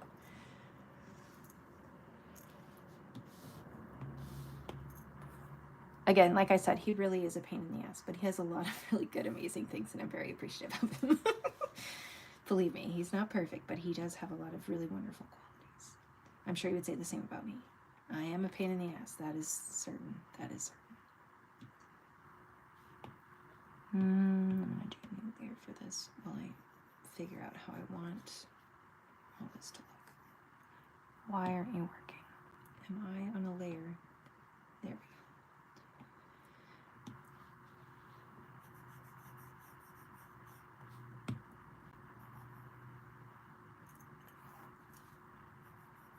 But yeah, I feel like a little bit of a princess today because he went to work, and then he brought me home food, and then I was like, all right, I'm gonna go live, and he's like, okay. And he went and picked up our kids so I could do this.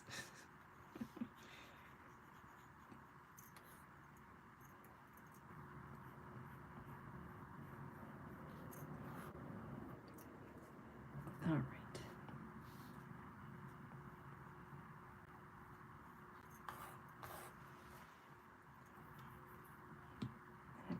this away. Okay, it's starting to make more sense.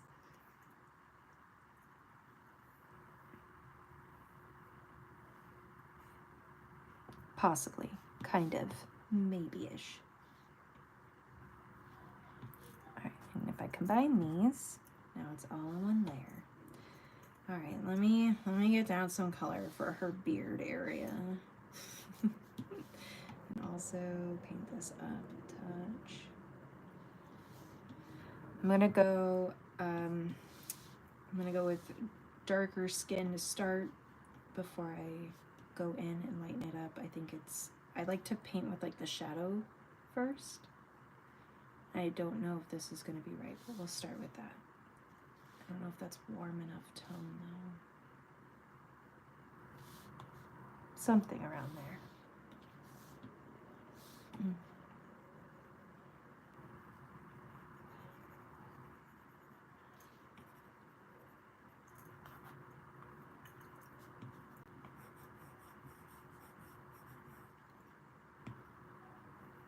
I'm really glad we all agreed on the ginger hair. Because I think when I go to push it to be even more ginger, it's gonna be so cute. It's gonna be so cute. All right, what do I want to do? I'll go under first and decide.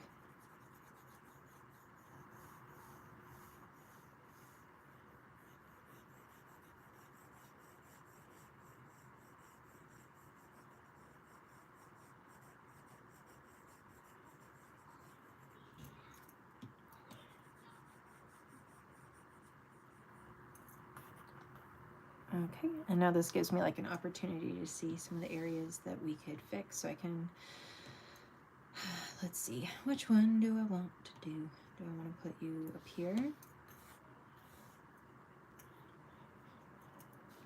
No, I don't want to do that. I will just adjust the hair.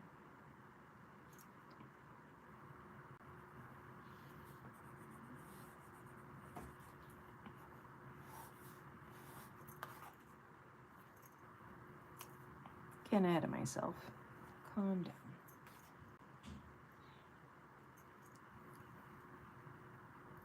Oh, thank you. I'm grateful to him too. I'll let him know that you guys said that.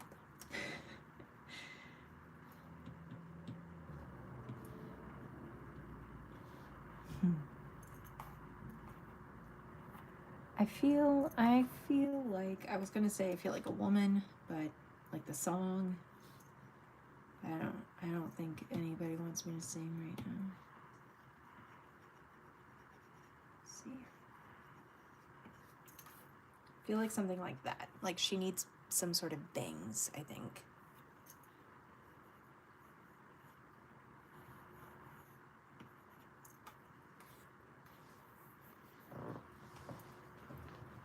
Stop, squeaky chair. Stop it.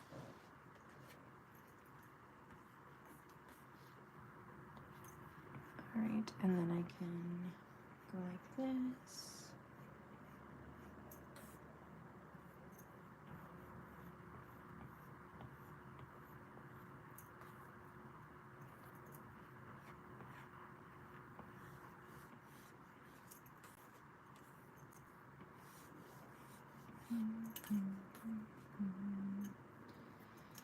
And then just to make sure this is clean up.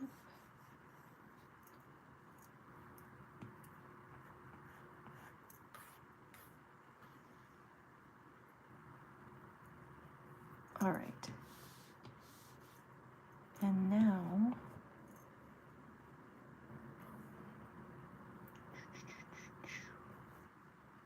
trying to decide how to do this best.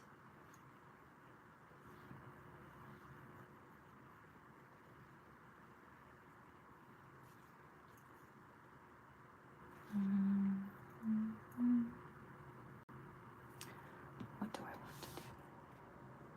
Maybe I do want to do it this way. Okay, I will do it this way.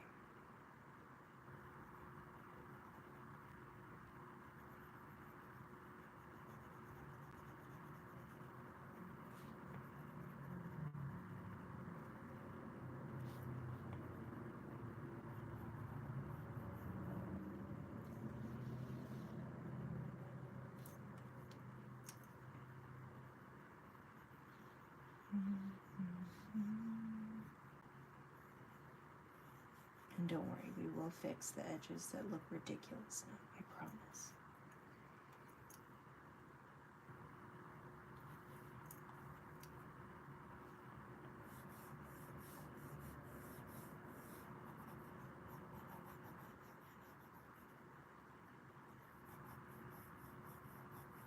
I just also need to figure out where did I paint to? Here we go. Painted to here.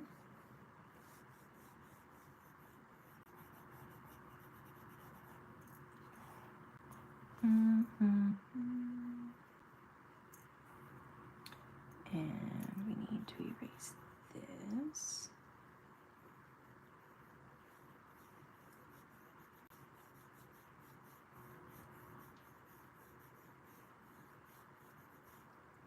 Okay, here we go. Turn this back up so I can actually see. Turn this off. Okay. So now we have an idea of how the face shape's going to be for the hair. I'm just going to duplicate it real quick. So that way if I mess it up, it's no big deal. I'm just going to smudge up into the area that I want it to cover.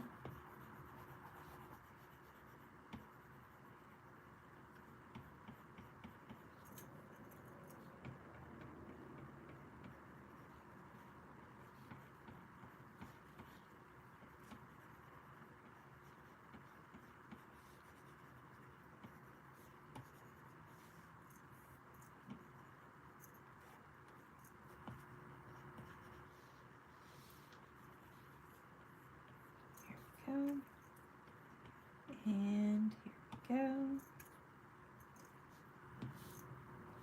Alright, so now the hair is taken care of, and that means I can also see if there's any adjustments that I need to make to the face. Just a couple of small things here, just to clean up, but nothing too bad. You guys got really quiet on me. Did I say something wrong? Or are you guys just doing your thing? It's cool either way.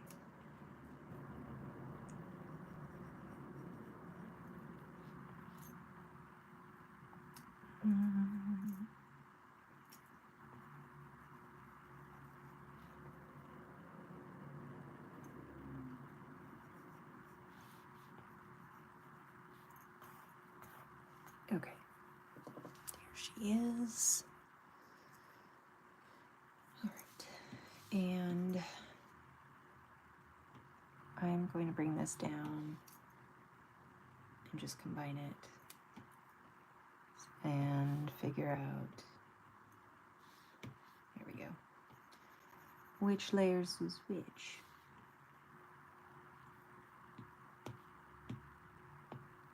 Just enjoying. Oh, I'm glad you're enjoying it. That's awesome. And I'm realizing this hair needs to like come down. So I'm just going to, let's see. I guess let me first duplicate just in case I mess it up. And I'm going to use warp and just pull it down a little bit. And combine. And there's a little bit of parts missing here, not a big deal. Just brush it in. Not like that though. Don't do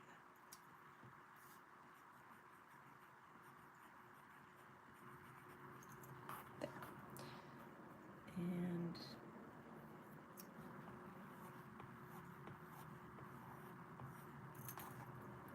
okay. Good enough for now. Let it go. Let it go. Oh, thank you. Okay, let me have a sip of my soda.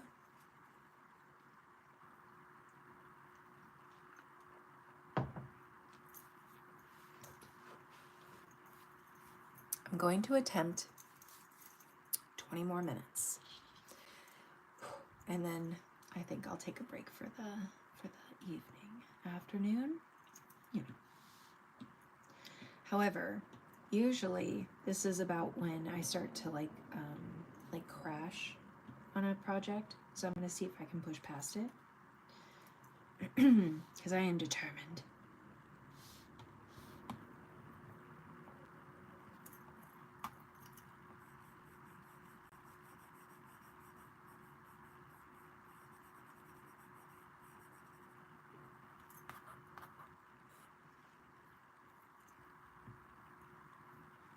Didn't even realize the hair was wrong, but now you've changed. I see. And this is why it's so important we move around and don't get too attached to any one area, because the amount of times that I've been like, yeah, it looks good, and then I come back to it later, I'm like, what was I thinking? How did I miss that?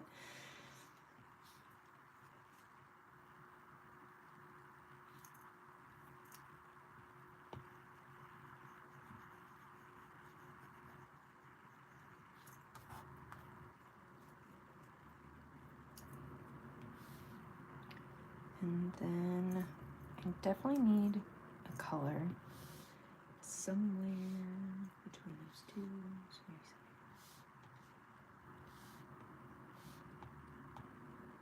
delete that one. I think that one's probably. We'll see. I'm going to, one, I'll do that. Two, I'm going to create a clipping mask. Oh, I know. I'll just do that. Put on multiply, take down the opacity. I'm going to I just chose 43%. There's no reason for that. But you see how when I draw, it's very dark, even though the color I have selected is this color. But when I draw, it's darker. It's because I'm using a multiply. When I have it all the way up, it's like a very, very dark brown. And I can adjust just how dark it appears. And this makes it easier for me to add shadows.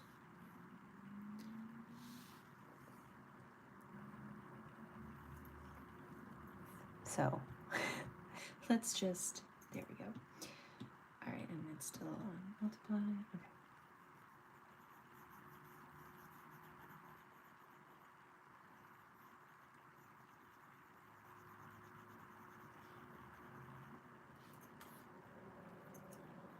And some of this would definitely be in shadow.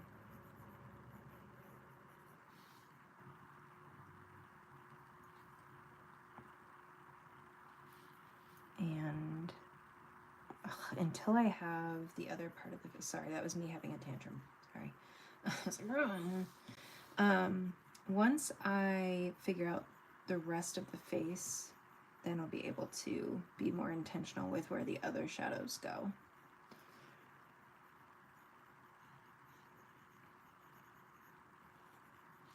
And when you get stuff like this, because I'm using an Inca brush, you can go in with like the soft blend, and that'll take care of a lot of the texture that you're seeing there.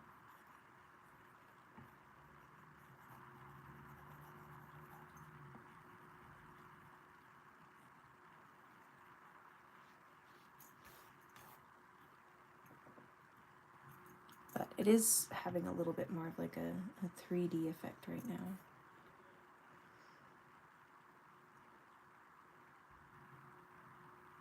Okay, I want to go to the outfit because I feel more confident. Watch, this will be the time where I can't do it. It's fine. It's fine. Okay, so similar to the hat, right, our base was this gray. We want the black for reserved for certain areas that we presume would likely be in darkness. Now, I might change those to have some color in them when we figure out what is brewing in this cauldron down here. So then we could definitely fit in some colors inside as well as just like along the outfit. But for now, we're just gonna do basic shading. Let's get that black. And I'm thinking, right, so black on this back side and more gray at the front, just like this. So we definitely have some sort of lighting coming from here. I think I am going to go with the sconces, which are now scones. So the scones will be there, and they will be pointing light in from this direction and then from this direction.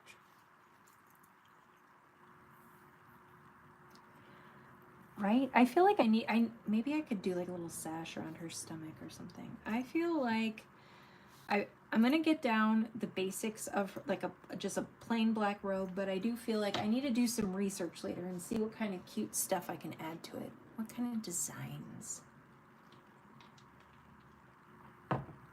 Ooh, maybe I could do like stars and moons on it. That might be cute. Ooh. Ooh, scones. I know, right? Okay, so flow of the dress is going to be this way. This is the biggest, because we are going to go in and smudge, the biggest thing you really want to make sure is that you just have your brush strokes in primarily the direction you plan on needing to smudge or blend. I call it smudging, but it is, sorry, I call it blending. It is a smudge tool. It's the opposite of what I was saying. Let's take off this for now so you can see. Okay, and as you guys know, I like to smudge using the brush that we've been using, which is the Inca, so I'm going back to that, and I'm just gonna, I might have to do this a couple times to really get the colors where I want them and spread out in the areas that I need them, but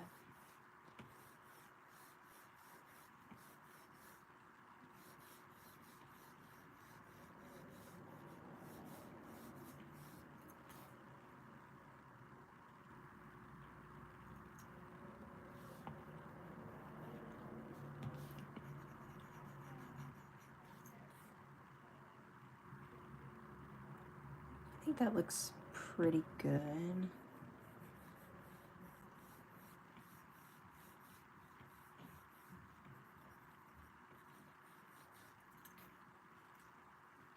And like we did with the hat, I will add in, you know, more details so that this doesn't look so flat, but I'm going to keep working on some of this color here.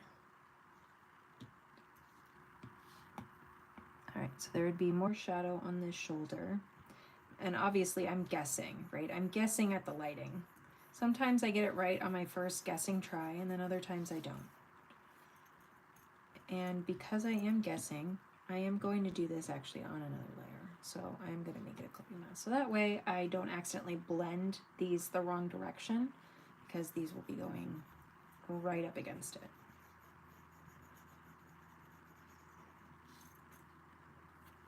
And probably have some like folds this way.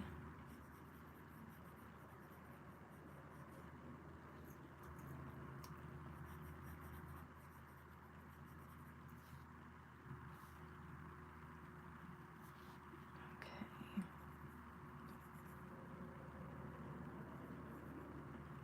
Maybe get just a little bit here. Definitely some here.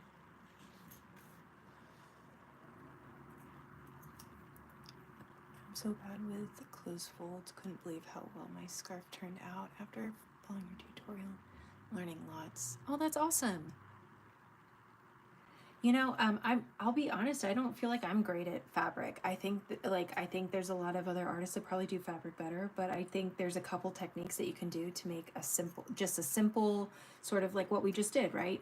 Few lines, you make sure there's space between them, and then you just make sure you blend it enough. And it's just enough to let you know there are folds in the fabric happening. Is it the best? Probably not. But it gets the job done. And you can always learn to improve it by studying fabric.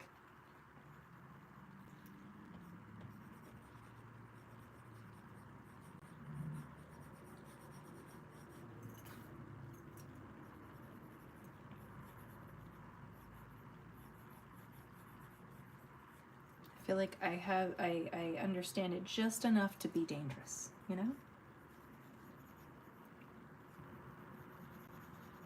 I say that, and I'm really unsure of how this is turning out. So it's cool. We're cool. We're all good. It's fine. I'm fine.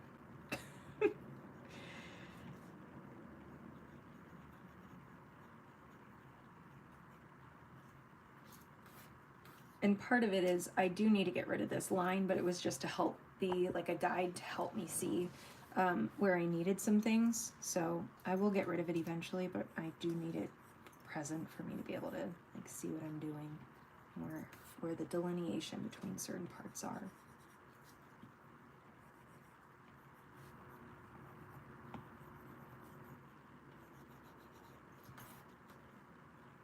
Okay, yeah, it looks awful. I love it. Let's do this. Hi, hey, welcome back. Oh, thank you. I'm glad that it looked good to you, and that's fine. That's totally fine. I am probably my worst critic. I am probably most critical. I am hating it so much, so I'm just gonna delete it. It's cool. Anything can be repainted. It's fine. Okay, I'm gonna combine this, and I'm gonna take a moment to just soften this up. So that way it's there, but it's not like that weird harsh line that was really bothering me.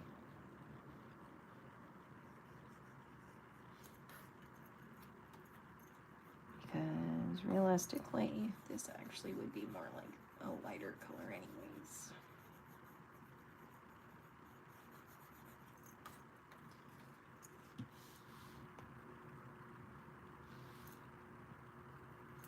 Okay. So this actually would be like lighter right here. And there would be like lighter in the front here as well.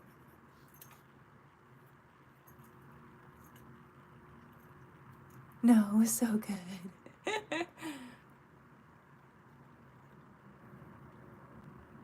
Pink Chunky's face.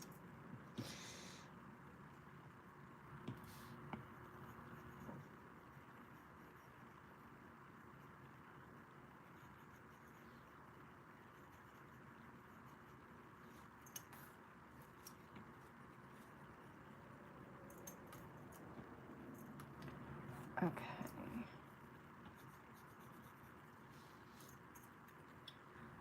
And let's see. I'm going to stay on this lighter color. I am going to go on a new layer though, just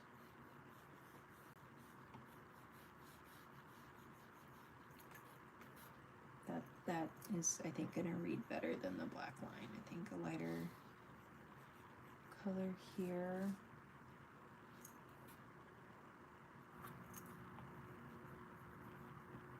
I think this is going to make more sense in the long run.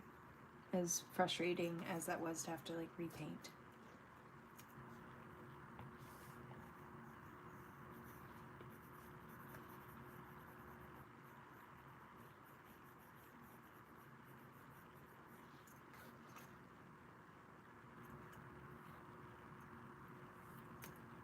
You can obviously disagree with me.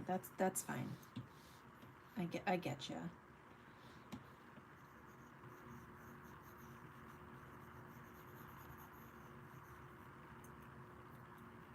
Okay. So first, I need to go here, and I'm just going to paint directly over that, so that way it's not there.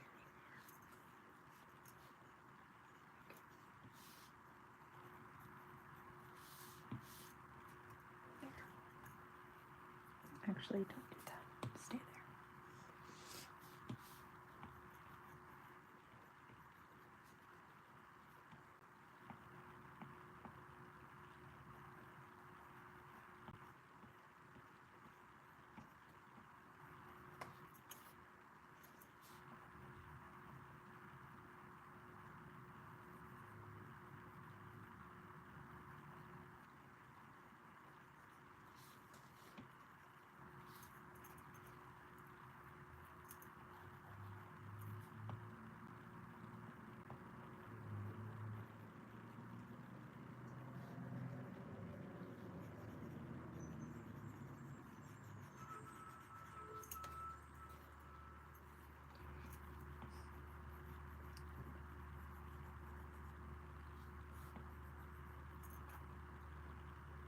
Alright, I absolutely hate it, but I'm going to move on because there is no point in me staying somewhere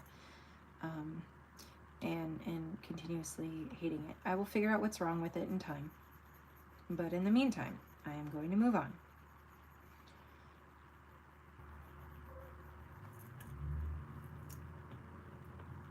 I just know when I can't get it to look right, I just need to take a break from the area. So that is what I'm going to do. I'm going to move on.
going to combine those for now.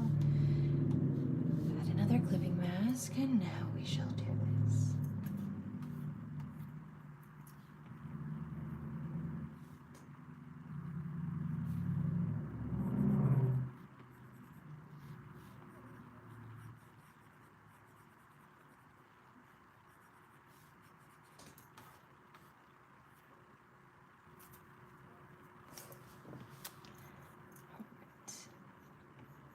Like this.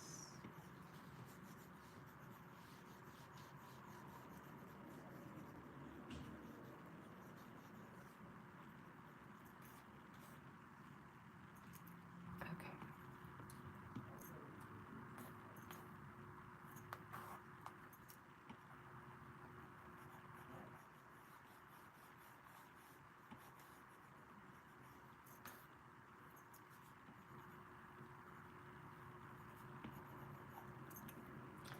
Okay, I will take a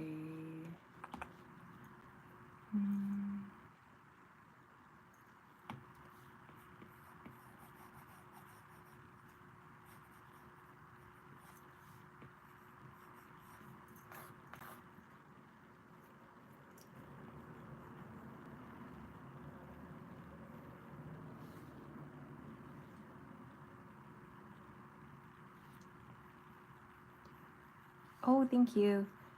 I mean, I could be wrong. I felt like it just wasn't looking right. And I think if I'm trying to envision the way light is hitting it, that just wasn't working.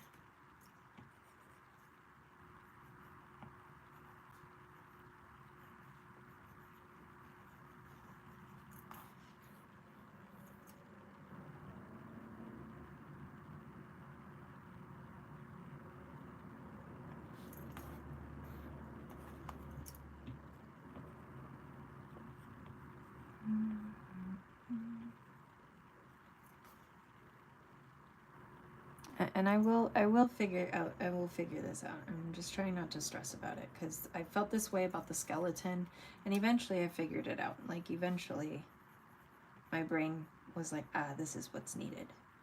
I just got to give my brain time.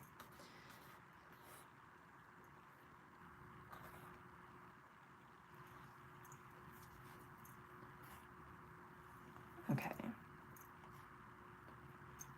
One of the things that might help, might make it worse. I'm going to duplicate it so that way if I mess it up, no big deal. I'm going to take the eraser and I'm going to try and make this so it's not a perfect line.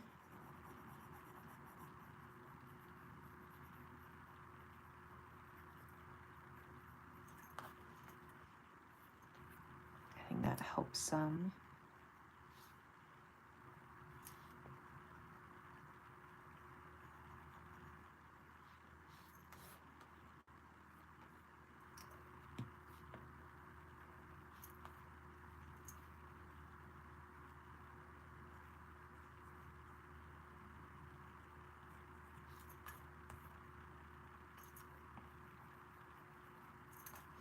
Go.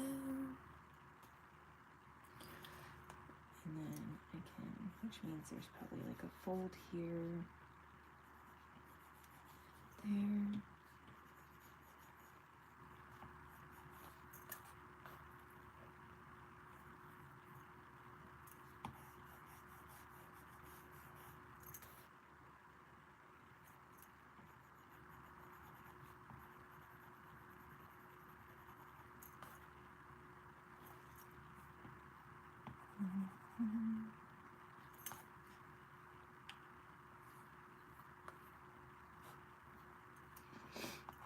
And if I'm thinking about it, the sleeve would likely bunch up a bit back here on the shoulder.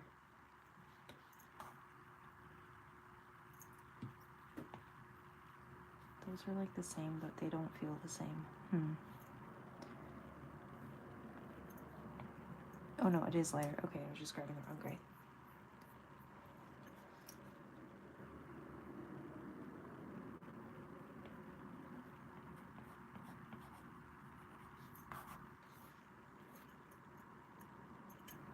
Okay, I know what I'm thinking. It's not coming through. That's fine. That's fine. So we're just gonna go like this for now. And just call it a day. I know what I want to fix. I'll get there. We're gonna move on. We're just gonna move on. And I want this color. And I'm going to go underneath. I want her to have boots, I think.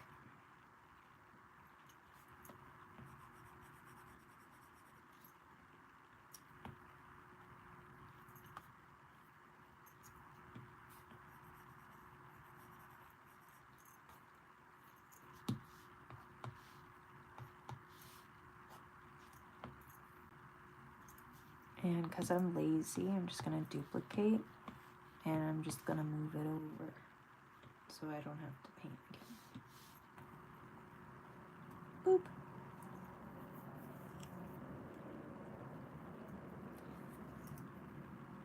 And then I'm going to start with black this time. And I want her feet to be a little cuter than the big old boots. So I'm going to see if I can make these a little bit more dainty looking.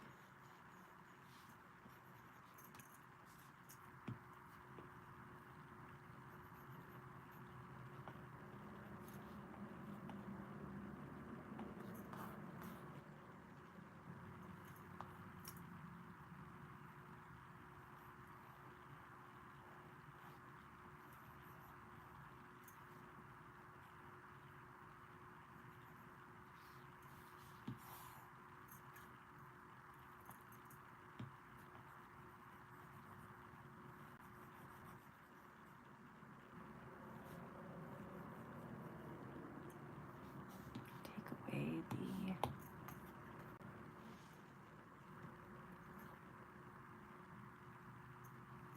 okay, so for these, I'm just going to change that a little bit. Maybe not quite so extreme, but close enough. Okay.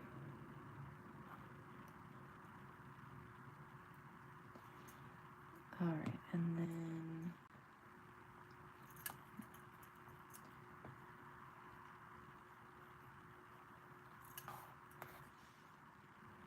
and then once we know more about the colors, I will add in some shading. I could try a little bit. I just also don't want to spend too much time on it.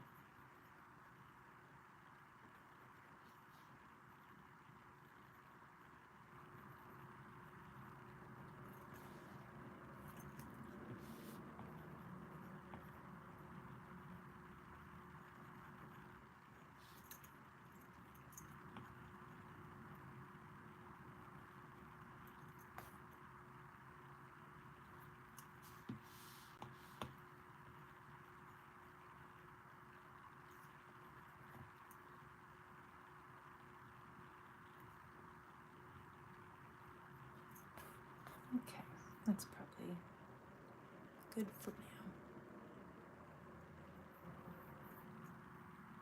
Oh, good. Yeah, I don't know why, but pointy shoes just seemed like the right kind. Okay, so now we have the legs, we have the body.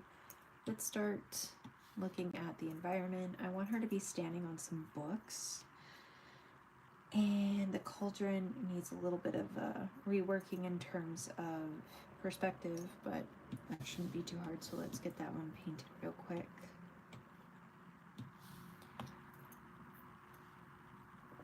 And I'll probably, let's see, I'll stand for 5 more minutes. I have time blindness, so I'm like, I'll be done in this amount of time, and then time just flies. So at 5:15 my time, I will be done. I will be done.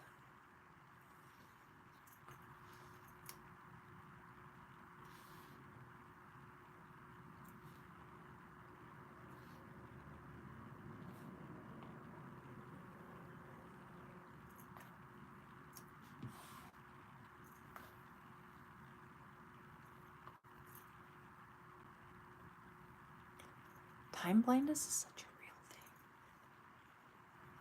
Such a real thing. 1 minute, it's this time. The next, it's 2 hours later. It's fine. Everything's fine.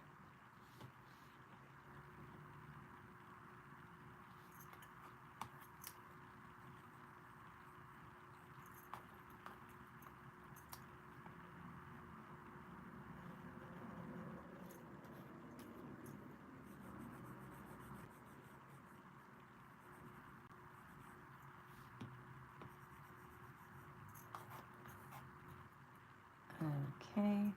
All right. What color do we make the liquid inside? I'm also going to see if I can make this a bit more symmetrical. Copy and flip horizontally.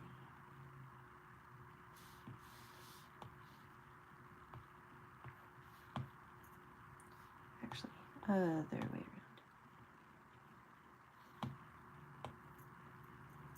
Nope.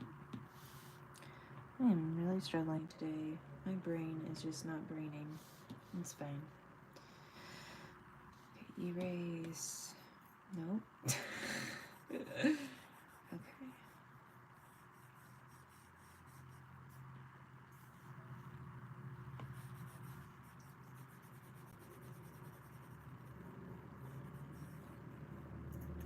Okay. So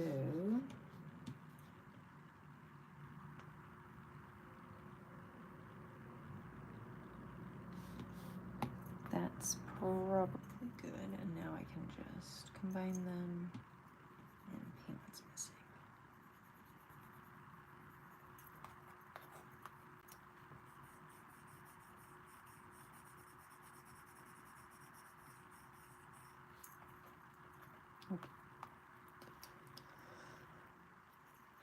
Let's see. Do I do it teal? Like bring in the colors of the background but make it brighter?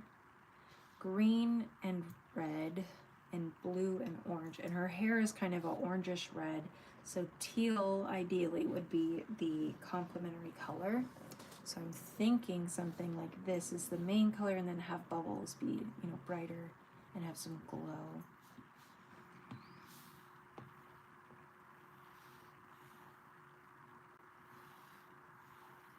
Now, I've definitely said I like the idea of something and then found out later I don't. So let's see if this works. And if it doesn't, that's fine.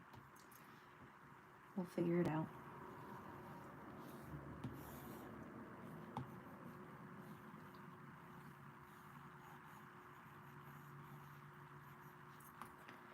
All right, and I'm just gonna clean up the shape a little bit.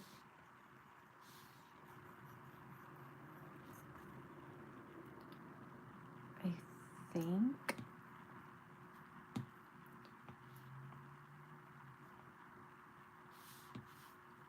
let's see. Does that perspective look correct? I feel like it looks correct.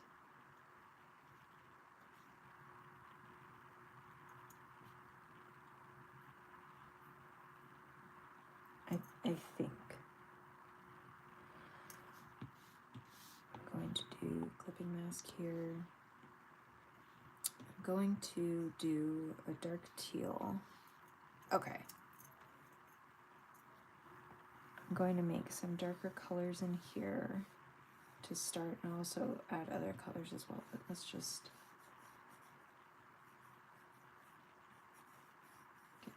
start on what this might look like.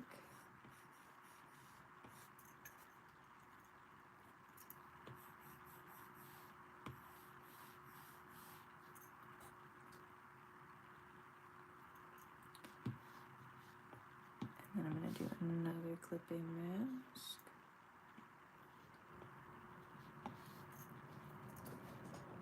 Make like ripples.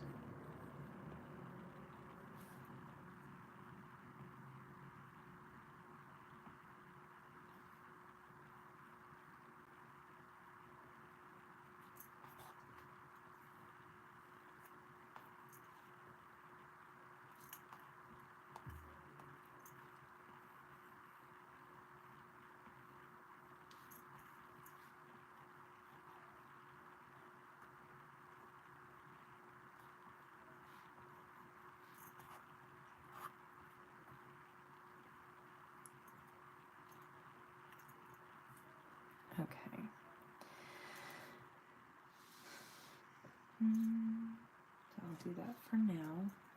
Hopefully that was the right move. Let's do some gray. Okay, hold on.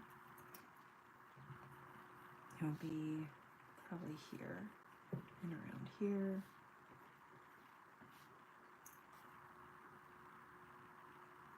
And any color I got here would be pretty minimal.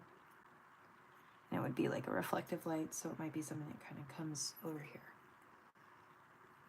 So now we're just going to smudge it all in.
Okay.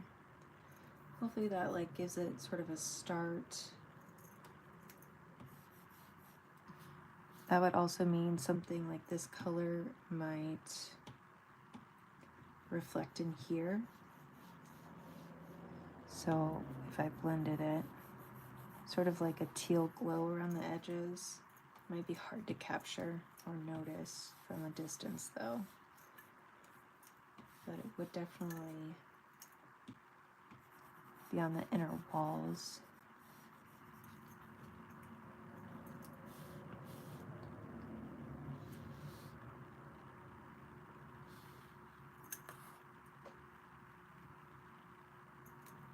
So magical.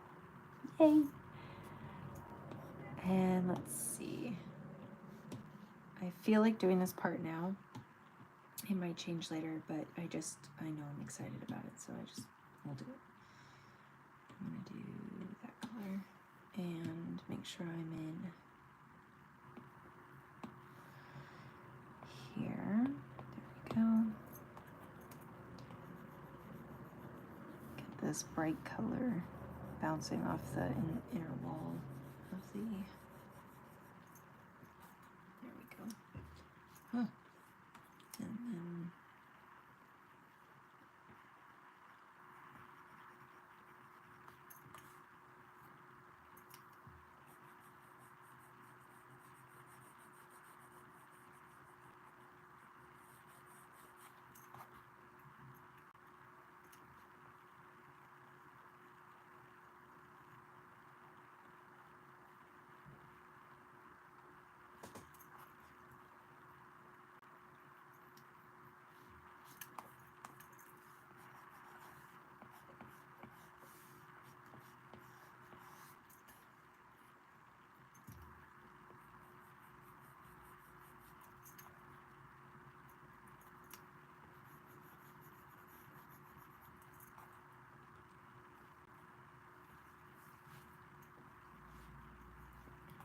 okay, and the last thing I'll work on before I leave I'm not sure if it'll 100% stay, but I'll show you what I would do to create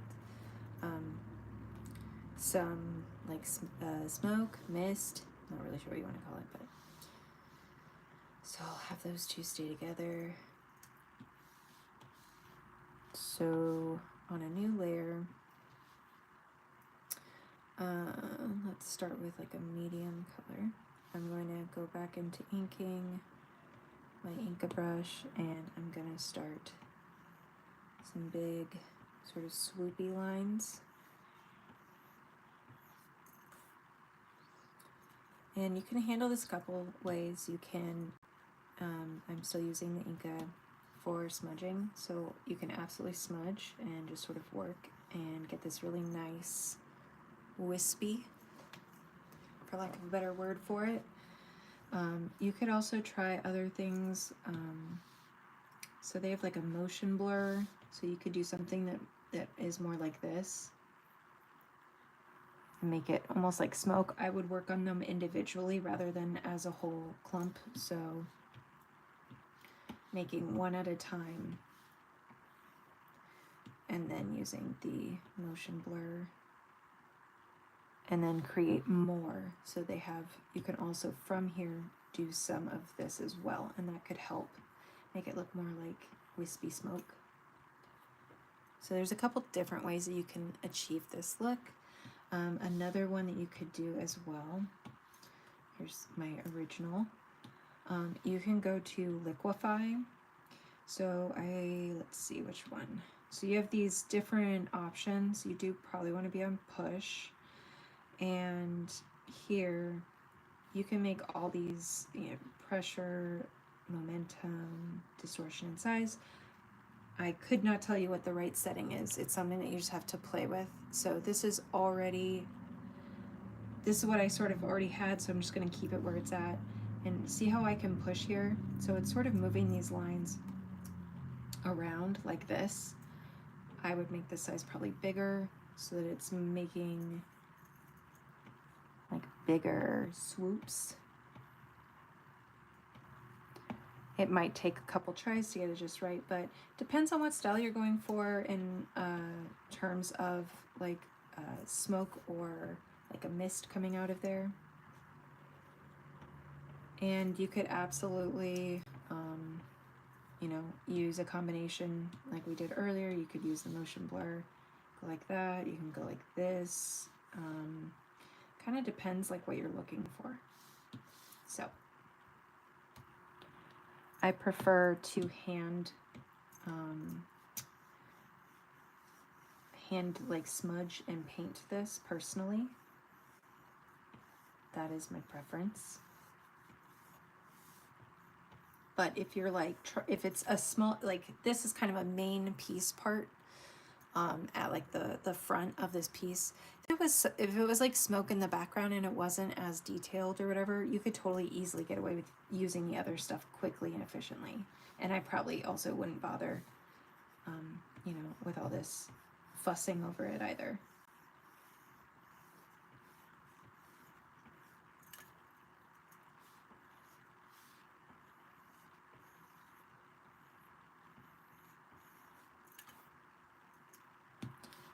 So I'm going to move it over a little bit. I'm also going to distort it to be a little bit more this way. And I'm going to go back into my smudge.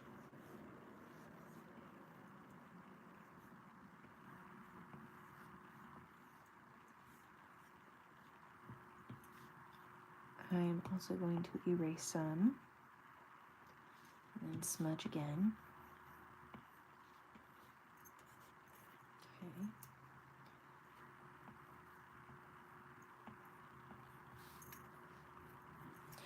So now that we have this, we could just leave it like that. I will suggest adding some various colors to it, but you could play around with the different blending modes. Add tends to be one of my favorites. This might be a really good, like the color dodge would be like a really good base color in the background, and then add more wisps with different blending modes on top. I'm smudging right now with the Inka. That's what I'm using to get these little wisps. And if you zoom in, you can see it's still leaving some of the texture in here. Also keep in mind the smaller and more like close up you get, the more control you can have over some of the bits that you weren't able to grab earlier. So you can certainly go in like this and do more details if you want. I might redo this later, but I just wanted to show you guys before we leave how to do this part. I like this on the color dodge. I might take it down just a bit here. So we're getting, I don't want this to necessarily be the main focus just yet. I actually think getting some additional layers in would be good. So I'm going to do that real quick too.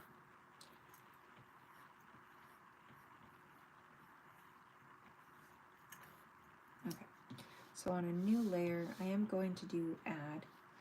And on this one, I will probably, instead of using the Inca, yeah, let me see. I might change my mind. I might go back to Inca.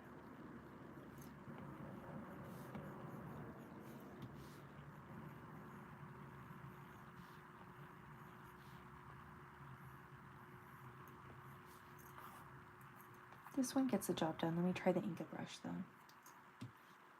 It might not make a difference. It might. Right, I'm still, okay. Okay, so here's my Inca brush. Let's see what happens when I use it to smudge this in. I like the Inca brush better personally. I think because of the texture, I think it just does a really neat job of sort of catching light in certain areas.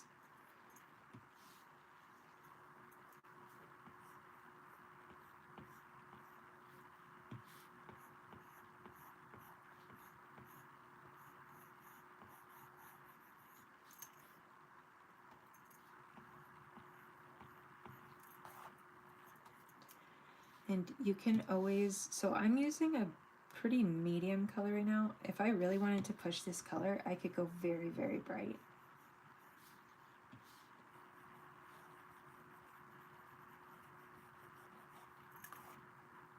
So I could definitely make it have more of a mystical, glowy effect if I want.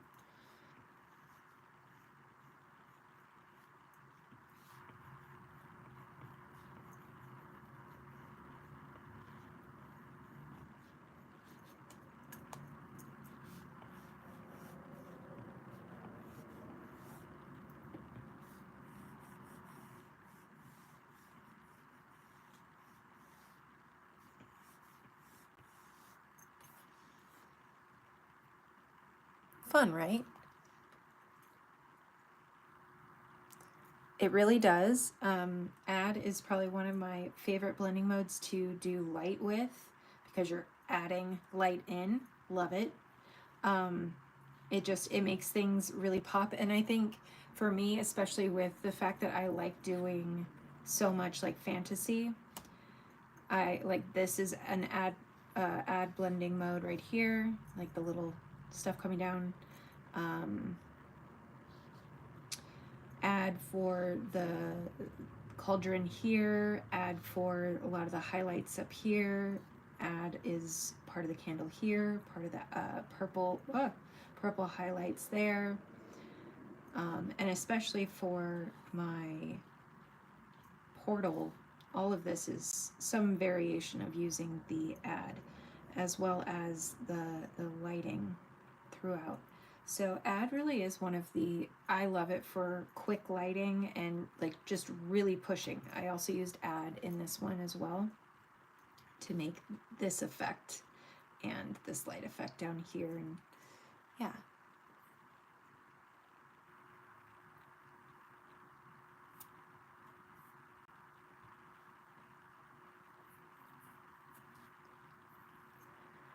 All right, let's do this last part, and then I need to make myself leave. At least I'm enjoying myself. It's not like I'm not.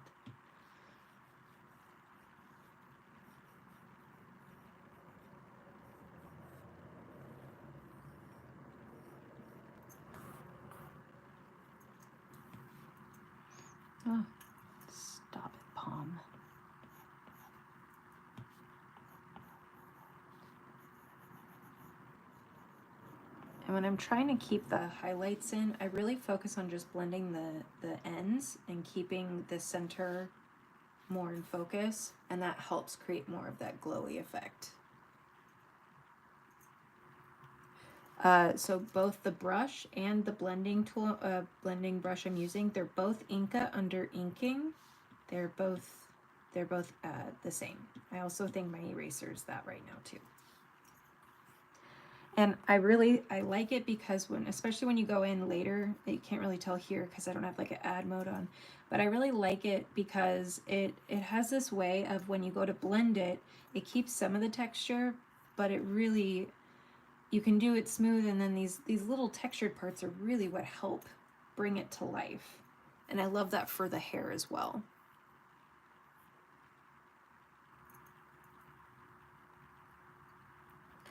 Yeah, and another thing that you could do too is on add. So obviously they have like luminance, which has a variety of choices here for like lighting. And I do like to use glitter sometimes, or not glitter, glimmer sometimes, but I did amend it because this is just too chaotic for me. It's just like a lot and I'm not a fan. But this is a little bit more subtle. So that's what I've amended it to. And that could definitely work here. I could do something like this, right?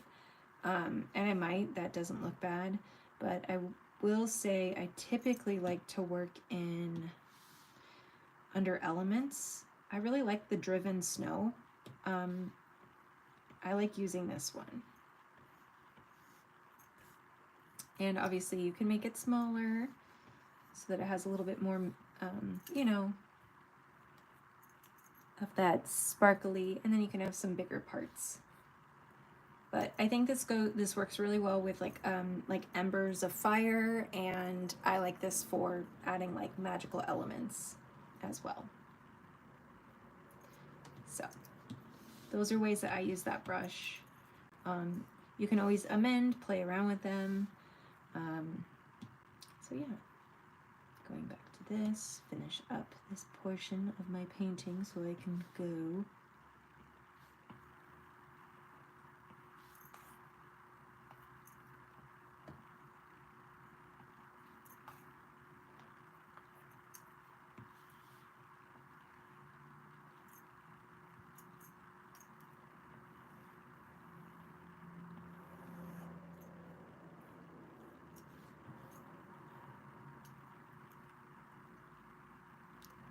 Blue effect on driven snow looks great.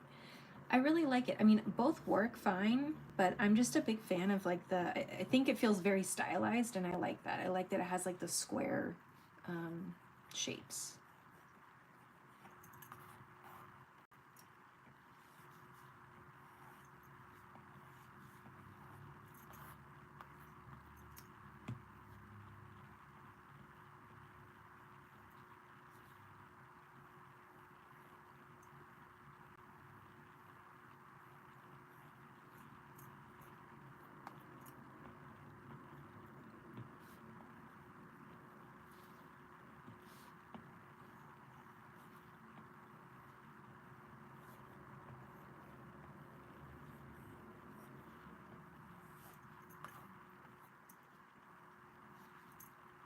Don't do that.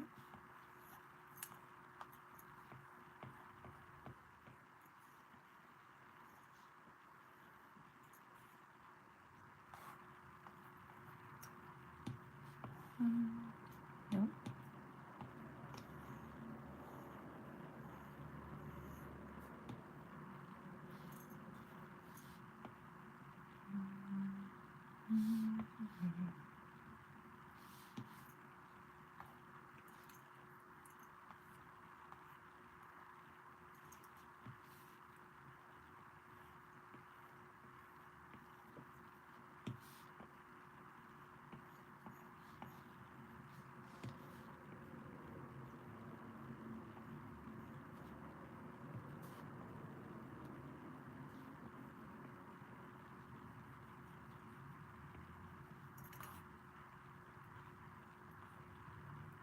And this will be fun too to start on tomorrow, because then we'll be able to add in this also on add, we'll be able to then start, also, I'm just going to save that color there,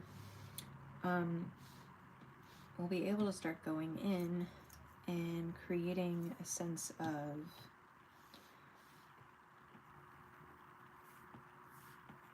environmental like influence. So we'll be able to see the color starting to, you know, influence other areas.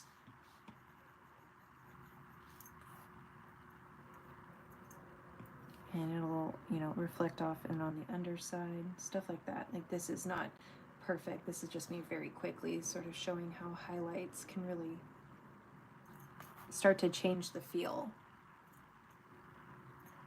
And we can have some of the light catch on the underside of the hat.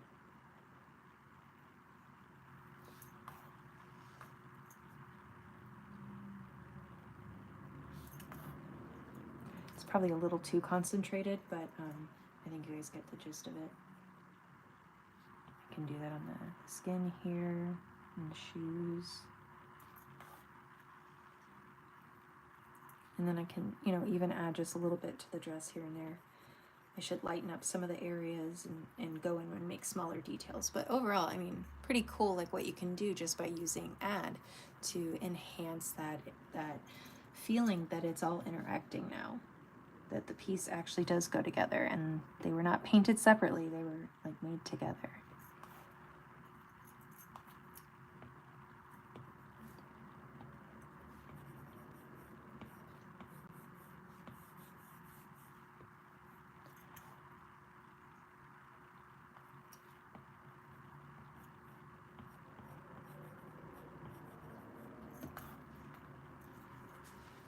Those highlights add so much. I'm so excited for the next live. Yay! So yes, it should be tomorrow, unless, you know, something comes up with my kiddos or something of that nature. But yeah, and it'll probably be, I have to go grocery shopping in the morning because, you know, adulting.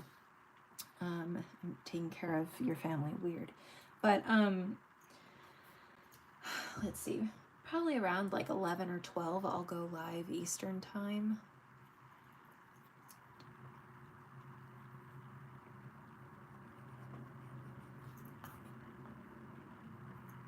And then, you know, it'll be cool because then we'll be able to do like this nice little glow on the face.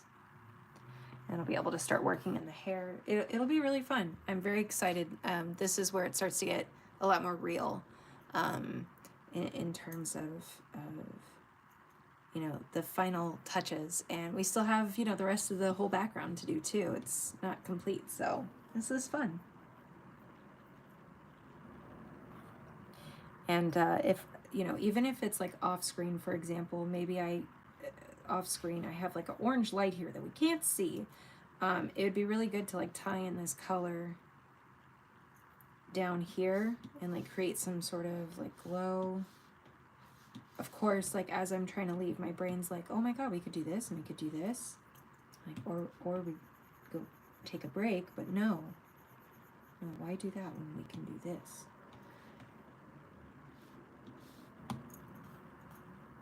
And so then, like these books, for example, when we go to paint them, if I have this reddish light that may be coming from somewhere over here that we can't see that's off screen, we could have it start interacting with these books too. So there's a lot of ways to really make this come together and come alive, and it's fun. I'm excited. Yay, I'm still here, finally reclaimed my art desk, and I'm almost done with my toad. Okay, I want to see a picture. All right, everybody, I am, I think, done for the day. Oh, thank you. Yes, I think when we start adding in the other lights, it's going to be a lot of fun. It's really going to pull it together, make the character feel like it's just truly sitting in the environment. I love that. That's the best part, is when we get to add the special lighting. So thank you guys so much for being here today, for spending time with me, just hanging out. And, you know, letting me be creative and making some great suggestions. This is awesome. This is a lot of fun. Yay. Okay. So I will be back tomorrow around 11 a.m. or 12 p.m. ish Eastern Standard Time. I wish I could give you guys a more precise time, but I can't guarantee it. And I hate telling someone, oh, sorry, yawning, that I'm going to be somewhere or do something and then not show up. Makes me feel like a flake. I don't like that. So hopefully somewhere around there. If I'm not here, it's because something came up. So with that being said, thank you all so much and have a lovely rest of your Friday and a good weekend if I don't see you tomorrow. Yeah. Yes, Mary. Yeah. And Tarana, did I do it?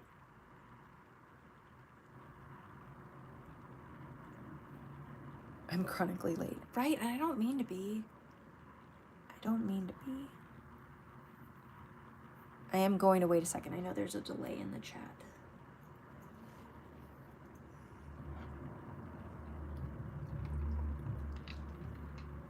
Okay, awesome. All right.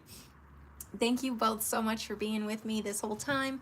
You are all appreciated. Those of you who I don't have your name for, thank you for being here. Much appreciated. And I'll see you tomorrow. And if you want to go check out my other tutorials in the meantime, feel free to check out the rest of my channel. I'll see you guys soon. Bye, guys.